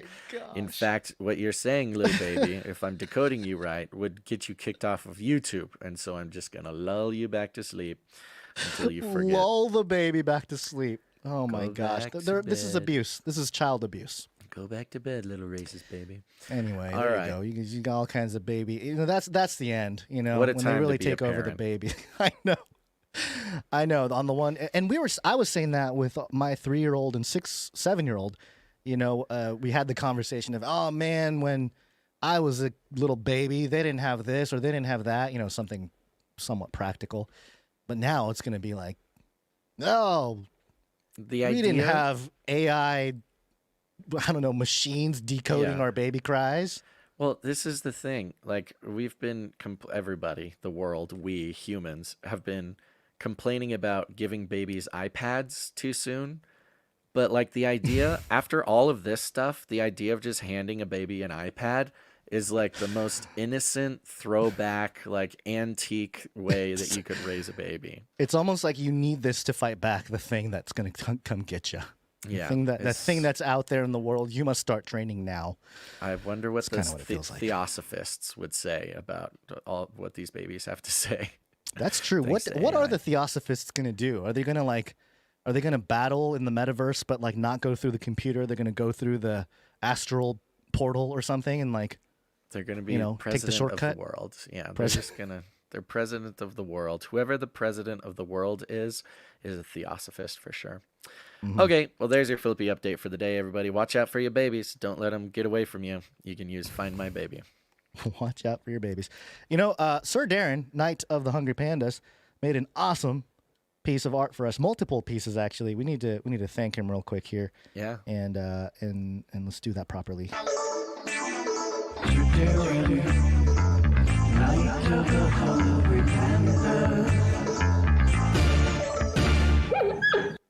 This is captioned, meanwhile, several years earlier in the Shimura home, Gons and the family are enjoying some tea. This is very nice. Yeah. This is very, you can tell, I mean, I can already see the origin story of what's going to happen in this manga here, because this is like, oh, he was living a peaceful life. He had everything. He was happy. He had his family. The first pain is obviously you in profile in a sort of very intense Japanese manga man making some tea. Yes, this is me every morning. I contemplate my life every morning. Yes, in lots deep of thought. Yes, lots of stuff going on in that tortured head of yours. And then the last pain here is chibi style. meaning, communicating happiness and cuteness. You and your whole family drinking some tea. Thank you, Daddy. I cannot wait. And then, I don't know, the Yakuza is going to break in or something, and you're going to have to fight everybody. And that's usually how that goes. Right. Yes. So thank you very much, Sir Darren. Thank you, Sir And also, we should thank him for the new look that we got going on. Yes, for the live, viewers. So clean. The new live stream setup here was created by Sir Darren. It's very clean. It's very good. It's very cool. It's got the text message alert system information you can join there. It's got producership. It's got, of course, encouragement to hit the like button, stuff like. It's just the cleanest this show has ever looked, because Sir Darren saw a notification that our streaming software can do video backgrounds now, and he put this together for us. Thank you very much. This is a very important update for our look. And I don't know what we owe you, but we owe you something big, Sir Darren. Thank you. Yes, thank you very much. I feel like you and I have been knitting our own clothes. Yeah. And then like Armani came and gave us a suit or something. Like it just feels like a legit upgrade. That's exactly right. We've been trying our best because that's how we are, is like, we're just going to do it. Whatever it takes, we'll do what it takes. But we're not formally trained on anything, and we're not formally good at everything either. But yes, and then a very talented Sir Darren comes in to clean up our act, which is exactly what the value for value model is all about, folks. Sir Darren, bring in the value. Thank you, buddy. Yep. All right. We do have other talented producers who helped us build the culture behind the community. We're going to start off with Learbag. Learbag did leave an audio message. Did we want to play that, Basil? He left 3 of them. Yeah, let's play the first one. I think we can play at least the first one. But yes, it was very exciting. Last Wednesday, we saw Learbag back in the chat. He's back, baby. And he sent us loads of audio. I don't know if this is pre-made audio or if he made all this audio since last Wednesday, whatever it is. We're going to have to. We have to split it up.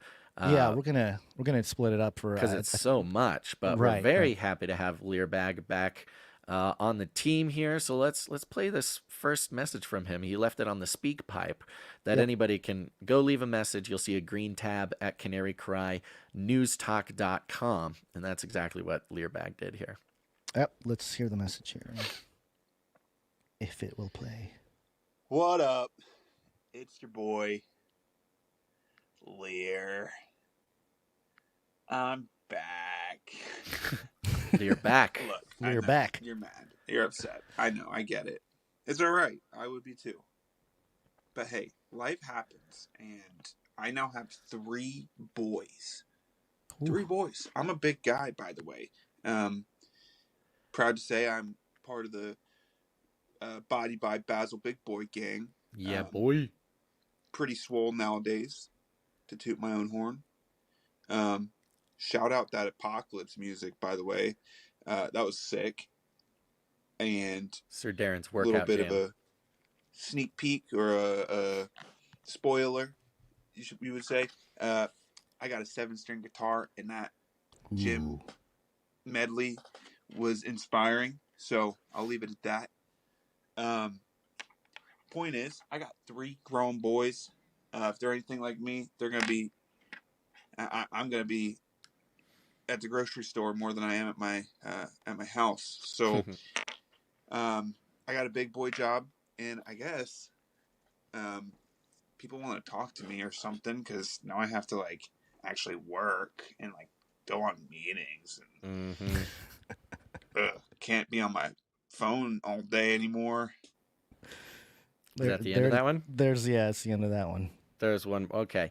Yeah, there's a good question because he left a few messages.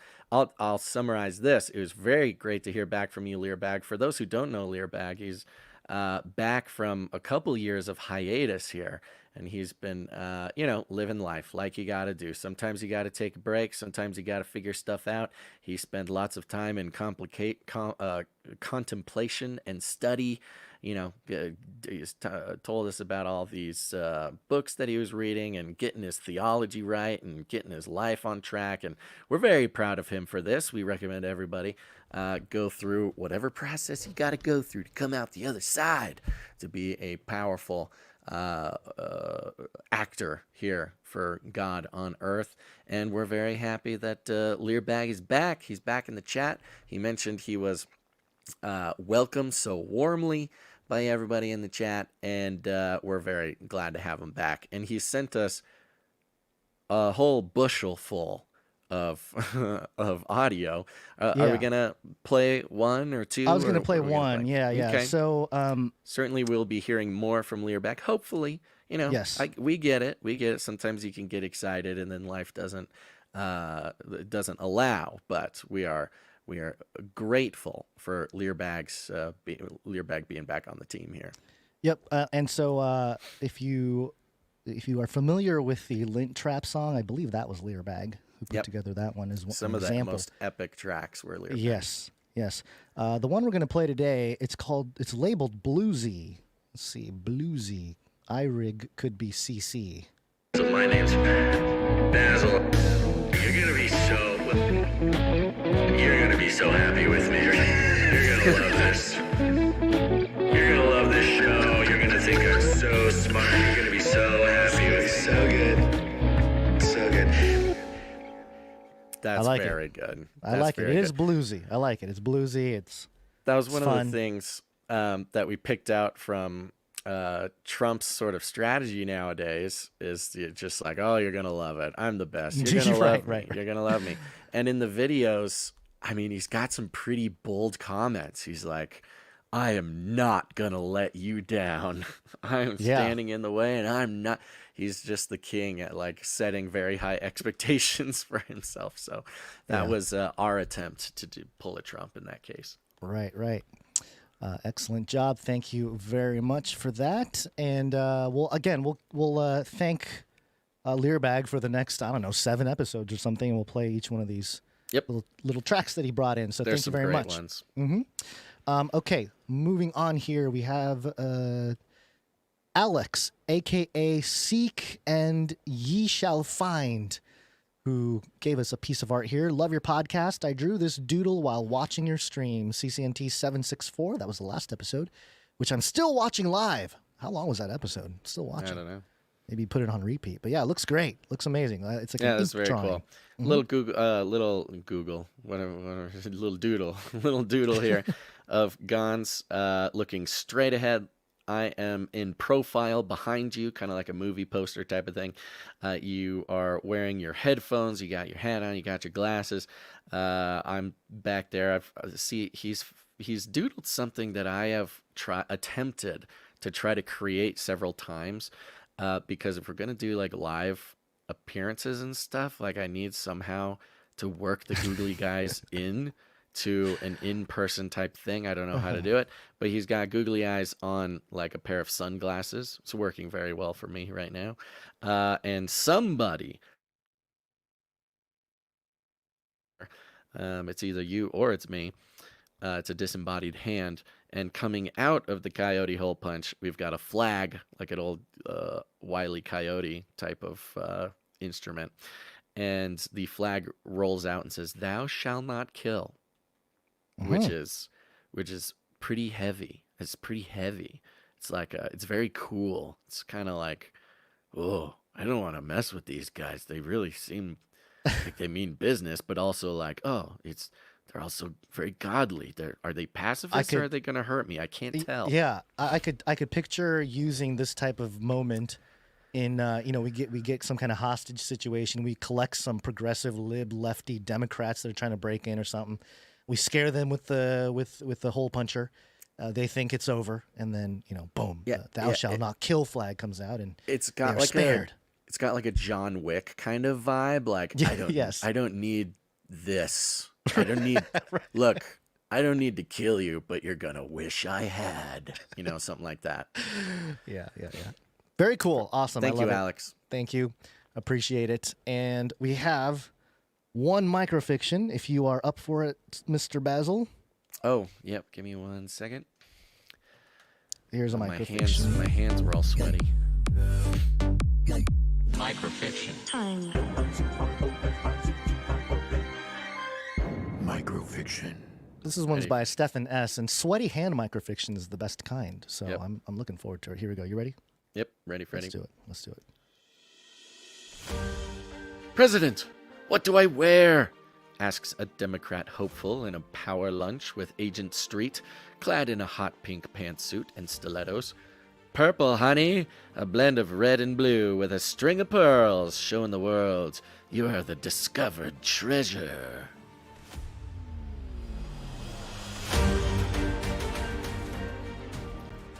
This is interesting. This is from an NPR article titled "A Coup: Fake Signatures and Deep Fakes Are the Latest Conspiracy Theories About 2024." I've not read this article, but I wonder what wearing purple has to do with this crazy NPR article. Let me search the word purple real quick. Let's see. Does I not feel exist. I think we did this article. I think I did it. I have You did it? highlights, remaining highlights in here. Well, that sounds like, oh yeah, look at that. This sounds like a Hillary Clinton sort of thing where she was wearing purple, trying to send the message of, you know, it's red and blue, we're uniting, and you wear the string of pearls showing that this is, I'm sort of now just reaching to find whatever the reference is here. But thank you very much, Stephen S. Yep, appreciate it. I think this was right before, this had to have been before Harris's official thing, right? Maybe? What's the date? July 23rd? 23rd, yeah. Maybe it was already done for. Well, thank you. We appreciate it. Well, Stephen S. Thank you very much, Stephen S. Thank you. All right. Are we ready to move on and cover a very... your voice is holding up, by the way. It's holding up. My chest is not, but the voice is still there, which I'm very impressed with. Very good. Vicks Vapor Rub on your chest, live on air. It's bad for you, man. Let's rub some mint or something on there. All right, here we go. You don't know what you're looking at. What's driving that thing? It's not a space alien. Aliens. It's unidentified. Aliens. Just like to put on record that Gons was offering to rub Vapor Rub on my chest here live on air. If that is what brotherly love people interpret to keep the show going, then, Gons will do anything to keep the show going. If producers are gonna step up, whatever it takes, we'll even live stream it. If producers come in, we'll live stream. Well, wait, actually, you know, technically, you're above me, right? At least in this thing, so I can kind of, I can sort of, yeah. Oh, that helps so much. Thank you. Oh no, we just ended our own career. No, that's the one. This is what makes us go viral. This is the one that finally gets us where we belong. Podcaster rubs other podcaster chest through brotherly show of taking care of him while he's sick. Somehow he sent him soup. All right, tell us about the aliens. TheSun.com, because it's a great outlet, has a headline here: "Finding the truth. Is the Vatican hiding UFO secrets?" Yes. Eerie, yeah, we don't need to die. Eerie link between aliens and church, as whistleblower claims Pope knew about crash. Oh. Pope knew about crash. Bombshell claims that Pope is hiding alien secrets in the Vatican archives must be investigated, a leading UFO campaigner has said. What is Veteran. this, 2009 or something? I know, that's what I was thinking. Like, wait, are they republishing some stuff from a couple decades ago? No, this is happening right now, Basil. The simulation is just on loop. Veteran extraterrestrial lobbyist Stephen Bassett told The Sun it was clear. It's clear, Basil. The Catholic Church knew about UFOs and likely has documented evidence hidden in their archives. Yeah. Yes, I would imagine there are documents that talk about flying types of vehicles. Yeah, we somewhere saw the Da in the Vinci vaults. Code, okay? Yeah. He believes the Catholic Church even thinks ETs are quote-unquote important, and the institution has hinted at their existence in religious paintings. Now, this is when I started to kind of freak out. Not freak out, but just I was personally a little triggered because our late colleagues, Basil, and maybe even mentors, if you want to call them that, Tom Horn and Chris Putnam, both who have gone home to be with the Lord, They wrote 2, 500-page books about the Vatican and the covering up of, or at least one book that was fully on the topic of UFOs and aliens and that whole thing concerning the Vatican. It's called Exo Vaticana, Petrus Romanus, Project Lucifer, and the Vatican's astonishing plan for the arrival of an alien savior, with introductions by Dr. Chuck Missler. And they really covered this whole aspect of the conversation of the Catholic Church, the Vatican hiding stuff. So when this guy, Stephen Bassett, comes out and just starts saying, like, the Catholic Church thinks that ETs are quote-unquote important, and they even talk about it in religious paintings. I'm just kind of like, man, did they just bring out the lowest common denominator for the sheeple people or something? Right. There's just so much more to it, but I don't know. He said, quote, the Catholic Church, we have always known, has been aware of this subject going back perhaps hundreds and hundreds of years. It's gone so far as to say whoever these beings are, they, the Church, would be happy to baptize them if they wanted to be baptized. And this goes back to the reference of the Pope, 15 years ago maybe, saying that, if the Martians came, I would baptize the Martians. It was a very famous moment, 15 years ago. He said, quote unquote, extraordinary information sits locked away in the Vatican Library and archives about the Church's knowledge through the centuries, quote, but they, researchers, can't prove that for obvious reasons. What? And then they get into Grush, David Grush, and some of his bombshell testimonies. But it says here the former Air Force intelligence officer also claimed to News Nation that Italy had uncovered one of those UFOs during Mussolini's reign in 1933. Of course, they're the 30. They got to bust out the 33s in the article. Otherwise, it is not an appropriate article. He claimed that the then Pope Pius VII had back-channeled it to U.S. President Franklin Roosevelt, who, quote, ended up scooping up the craft. Bassett said Grush's, quote, striking claims surprised many believers and activists who had never heard of the story. Yeah, okay, so who had never heard of the story? I'm thinking... The public. Grush, right, Grush, who we already know, whether or not he is legit or not, he is allowed to say certain things. That is controlled disclosure. Right. Grush being able to see what he wants. He gets his books. They're censored by the government. They tell him what he can and he can't. He is the disclosure. He is the soft disclosure. Whether or not he's directly doing so at the behest of the government, but they don't let him print anything that they don't want him to print. This story about the Vatican, the 1933 Mussolini crash, again, is not a new story. No, not at all. This whole article is an interesting way to insert Grush again as like the progenitor of this very old information. Yeah, it's very interesting how they just have to mention him in every single UFO story. Right. Which makes me think he is exactly what we say. He is the chosen one for disclosure. It is interesting that they are starting to hone the target on places like the Vatican. It says here extraterrestrial experts are now trying to access the Vatican apostolic archives and reveal the information. But they'll need to be granted access by the Holy See, the Church's supreme governing body, to search through a whopping 50 miles and thousands of years of records to prove the claim. Somebody's going to have a job. I think the flippy robot arms are going to have a job scanning everything into digital form, so they can just do a quick AI, baby. These researchers need to do an Alt F search on the words like UFO or something. So they're not going to sit there and read everything. They're going to scan it and let the machines do it. Bassett said eventually the Church would allow researchers in, but it likely wouldn't happen until after the U.S. president had formally disclosed the existence of aliens. That's very interesting. Why is that the caveat? What's I don't know. That's a pretty high bar.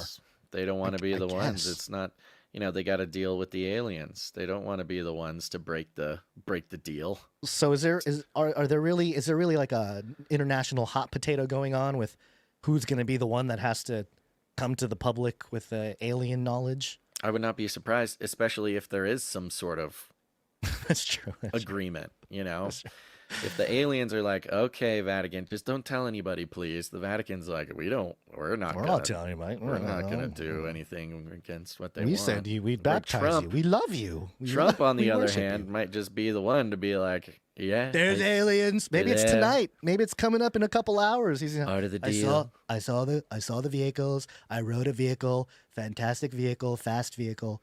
Traveled through time. The whole thing. They love me. They love me. They love me in 1929. They love me in 2029. Okay, so until then, he said some questions remain about Grush's claims. Quote, who exactly found it? Yada, yada, yada. Okay, we get it. And it just goes on and on here. Excuse me. Grush even alleged people had been harmed or threatened and the whole thing. Yes. So I don't know. It's just interesting that the narrative, they're trying to find these targets, these institutional pillars to tear down, because that's part of the whole awakening right now, right? We're kind of exposing the legacy systems and down with those systems. And so the Vatican, being perhaps one of the most powerful traditional institutions of religion and just worldwide institutional powers of influence, for them to be targeted, it's very fascinating. Is it true that maybe we just had our last pope, as the final pope prophecies suggest? And if so, then what does that mean for the one world religion? I do want to mention. It's interesting. Go ahead. Go for it. Well, I was just going to quote real quick from the Exo Vaticana, but finish your thought and I'll do that right after. Oh, I was just going to say it's interesting because, whoever does turn out to be the one to come out and officially disclose, it's a pretty heavy thing to do, not just because of what it means like for humanity, but forever you are the one who is responsible for it. So like whatever agreements are made, whatever the nature of the reality is, of course, probably not extraterrestrials, but interdimensional spiritual beings, blah, blah, blah, blah, blah. The person or the organization who comes out is like responsible for the consequences, pulling of back it. the curtain too far or whatever. Yeah. Right. And not just responsible to humanity, but also now responsible to the aliens. To the alien overlords. Yeah. Right. Right. So I could see not wanting to kind of poke that bear. Sure. So in chapter 19 of Exo Vaticana, starting on page 521 in a section titled Petros Romanos and Project Lucifer, which, by the way, the Vatican had a piece of land, I think it's in Arizona, Mount Graham. There was a satellite that they had up there that was called Lucifer. It stood for I forget the name. It was an acronym for something. I think they changed the name. It was bad PR. People didn't like it. People called them Satanists. So they changed the name off of Lucifer. But that's what Project Lucifer is in reference to here. Sorry, you said a satellite, or was it the observation, the observatory? I think it's a satellite. It's an observation. I know thing, there's an observatory called Lucifer that they have. It's maybe Vatican's that's what it was. observatory. I thought it was not a satellite. You're right. It's what is it called? A big telescope. It's a big telescope. Yeah, big telescope. Okay, so in Exo Vaticana here, from the very beginning of this arduous investigation, this is Tom Horn and Chris Putnam, we knew we were facing a daunting task to breach the labyrinth monument to religion, the Roman Catholic Church, and to ascertain subterranean secrets concealed beneath its layers of classified documentation had been tried and failed by thousands before us. The Vatican is impenetrable, we were warned. The very inventor of the term, quote-unquote, above top secret. I did not know that. Did you know that? The phrase above top secret was a Vatican creation? Interesting. Did not know that. As the world's oldest running bureaucracy, it is an amalgamation of secrets, vaults, and esoteric traditions dating back to the Dark Ages, steeped in complexity and guarded by a procession of popes, cardinals, and multi-leveled priests. It is obsessed with maintaining, quote, the need to know. When spokesmen for the church do tantalize the outside world with commentary, it often turns out to be duplicity designed to keep researchers running in circles and in the wrong direction. And yet, of late, we have heard enough consistency from Jesuit astronomers to wonder now if, for some reason, Rome was actually slowly moving the religious world toward a definite revelation, a period in time coupled with a momentous disclosure that somehow required specific public comments and the development of theological arguments concerning extraterrestrial intelligence that ultimately will, they believe, impact the religion of Christianity. So pretty interesting. And they go through a whole another section preparing religious people to accept the alien serpent savior. And they get into some Roman Catholic writings that suggest this type of future. So I just find it interesting that they are trying to bring the Roman Catholic Church, the Vatican, in view in the conversation of aliens and UFOs. For those of us who have been in the trenches, it's like, yeah, this has been a thing for a while. For the general public, it might be a new, I don't know, rabbit trail to go down for the new aspiring ufologists trying to get to the truth about these issues. So I think it's interesting. I think it has everything to do with the whole disclosure operation from top to bottom. And we'll just keep track of it because, on a day like today, when in a couple hours, Elon Musk and Donald Trump are going to chop it up on X, it's important to remember what we're being distracted from. And I'm sure there are a lot of things taking place as we speak today that the consequences will not be felt for weeks, months, perhaps years. So just keep that in mind as we continue on. It's all a big distraction from the Australian Olympic breakdancer named Ray Gun. Yes, which, of course, is a big joke. Everybody is taking this very seriously. How are you going to joke at the Olympics? An extremely all right, this is not an extremely funny joke. Is the Australian breakdancer, and people are really, really need to check their tuning for humor because it's maybe the funniest. It's the funniest joke that has ever been played on a global scale, and I tip my hat to Ray Gun. Do you want to explain to people who may not know what you're talking about? No, they can look it up. Just look it up. It's Ray Gun. She's the Australian breakdancer. Ray Gun. I'm on Team Ray Gun all the way. So I don't want to hear about it, people. Well, you did grow up in a charismatic snake oil church, so I can see how this is like a channeling session going on. Oh, stop it! Thank you. Just do a belly flop. One big belly flop just from do the 10 meter. Cannonball. Yeah. Cannonball from the 10 meter. Yeah. Okay. All right, everybody. Thank you very much for being a part of the show today. We couldn't do without you. Thank you to all of our producers of all kinds. We have some people who help us out with their time, and I want to thank them right now, starting with the the Clippies. The Clippies, yep.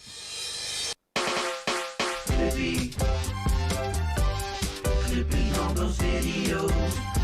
Thanks.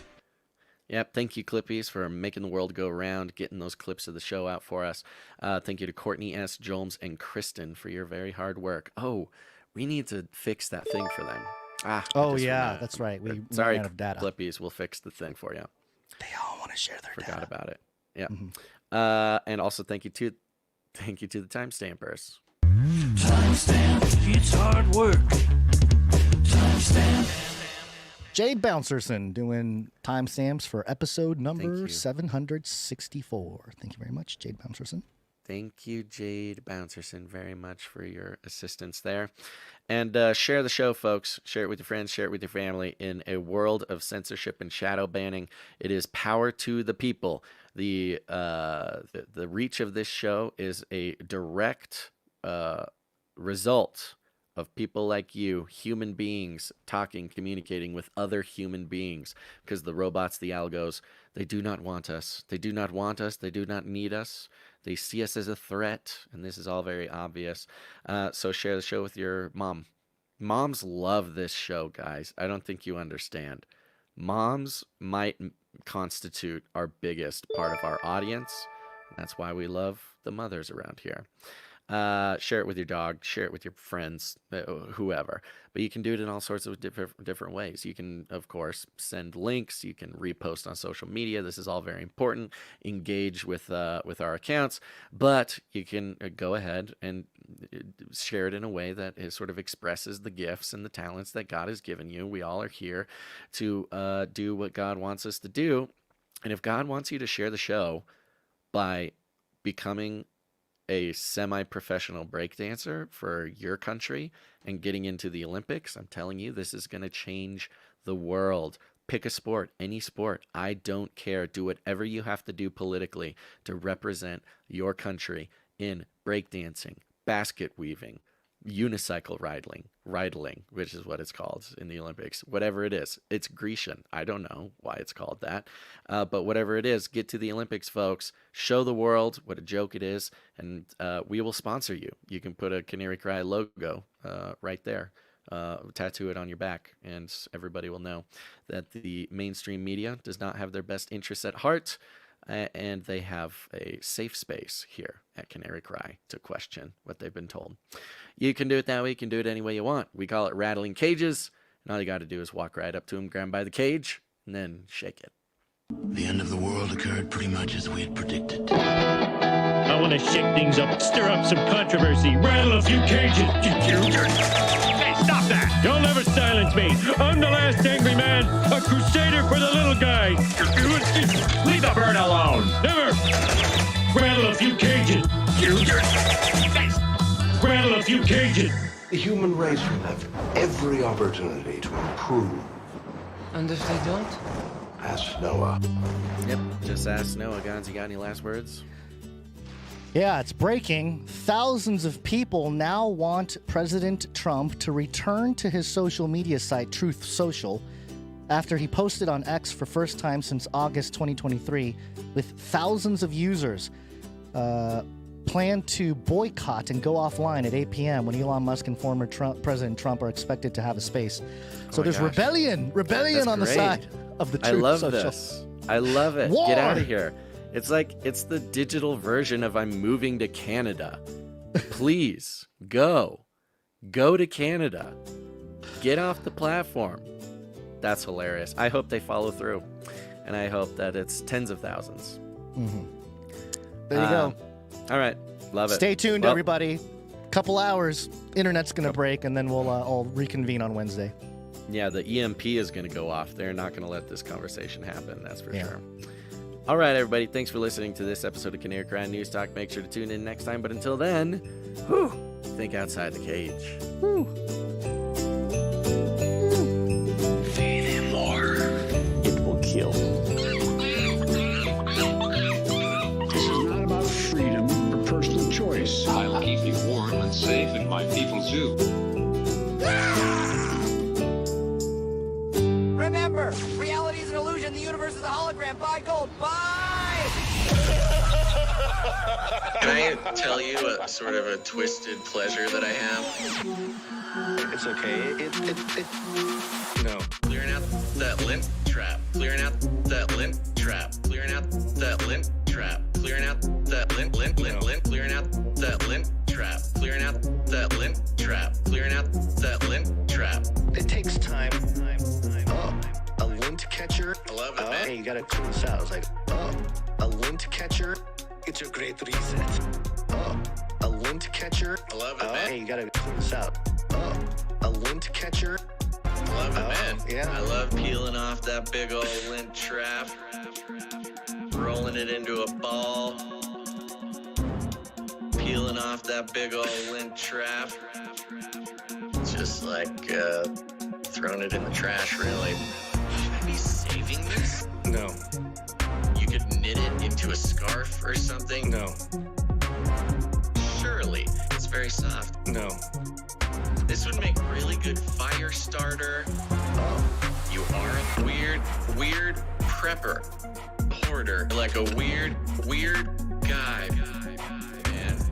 Weird prepper. Not normal, like a weird guy, man. Clearing out that lint trap. No. Clearing out that lint trap. Clearing out that lint trap. That lint trap. I know it's gross, folks. A lint catcher. I love it, man. Hey, you gotta clean this out. It's like, a lint catcher. It's a great reset. A lint catcher. I love it, man. Hey, you gotta clean this out. A lint catcher. I love that. I'm constantly having to remind myself myself to wear a pink shirt for the show. Constantly having to remind myself, save the dryer lint, use it as fire starter, knit a scarf, save the dryer lint.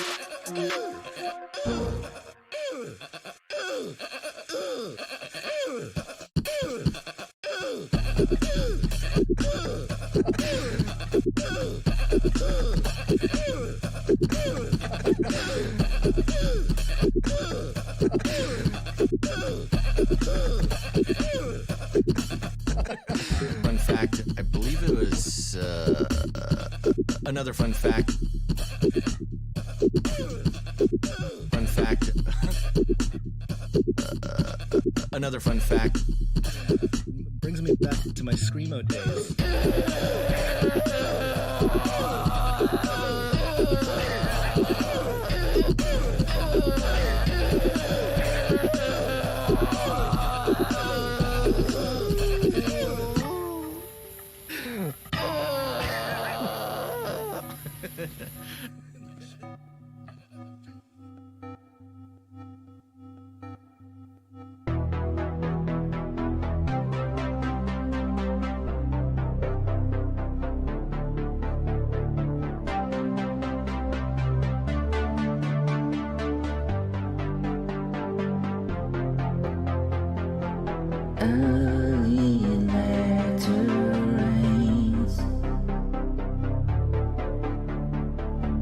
This is the patience of the saints.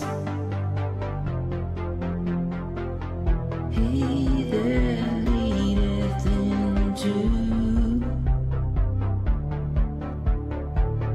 captivity shall go into. He that killeth with the sword must be killed with a sword.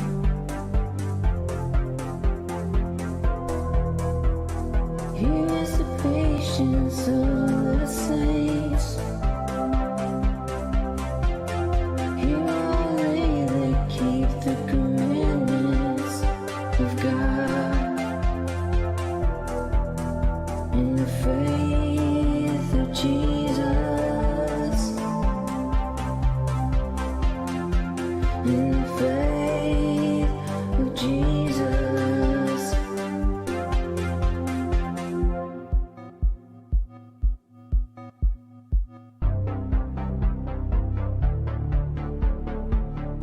We count them happy which endure.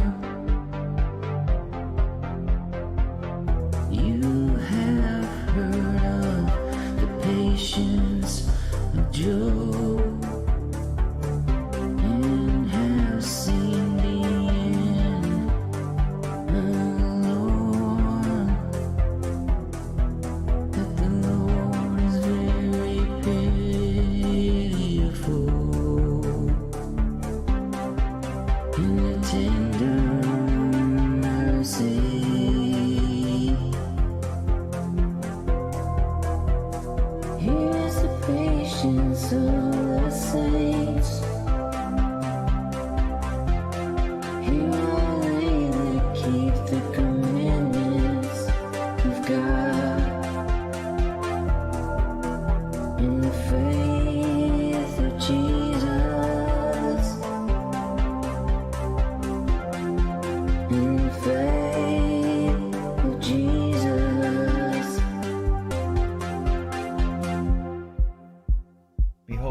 Thunder and lightning upon the whole earth, and all the foundations began to shake. The first angel blew his trumpet, and there came hail and fire mixed with blood. It was thrown upon the earth, and a third of the earth was burned. The second angel blew his trumpet, and a great flaming mountain fell to the sea, and a third of the oceans turned to blood. The third angel blew his trumpet, and a great star fell from heaven. It fell on the rivers and on the springs of fresh water. The name of this star is called Wormwood. Therefore, a third of the fresh water became bitter, and many perished from it. When the fourth angel blew his trumpet, a third of the sun was struck, also a third of the moon, and a third of the stars, so that a third of their light may be darkened, and a third of the day may be kept from shining. When the fifth angel blew his trumpet, I saw a star fall to the earth, and he was given the key to the bottomless pit. He opened the abyss, and from it came smoke like that of a great furnace. The sky was darkened, and locusts came out from the smoke. They were told not to harm the earth, but only those who did not have the seal of God.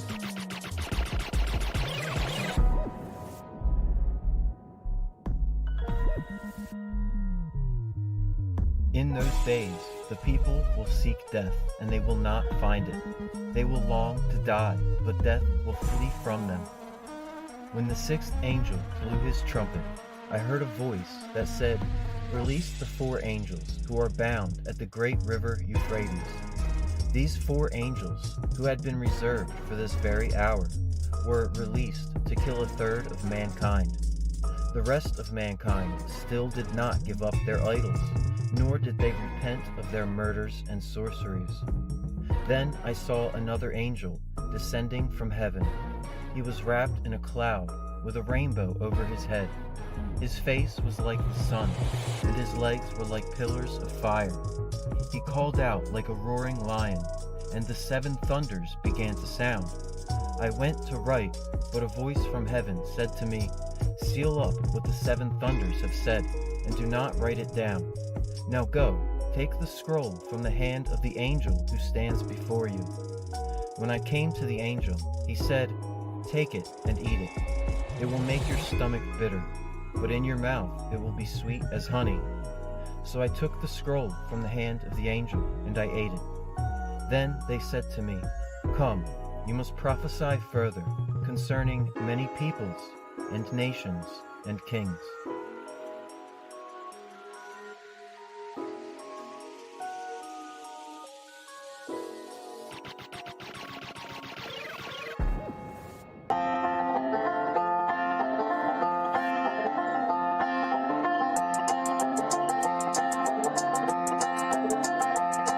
When the news of the day gets to feeling like a maze, it's okay, don't be afraid if you don't know what to say. Canary, cry awaits.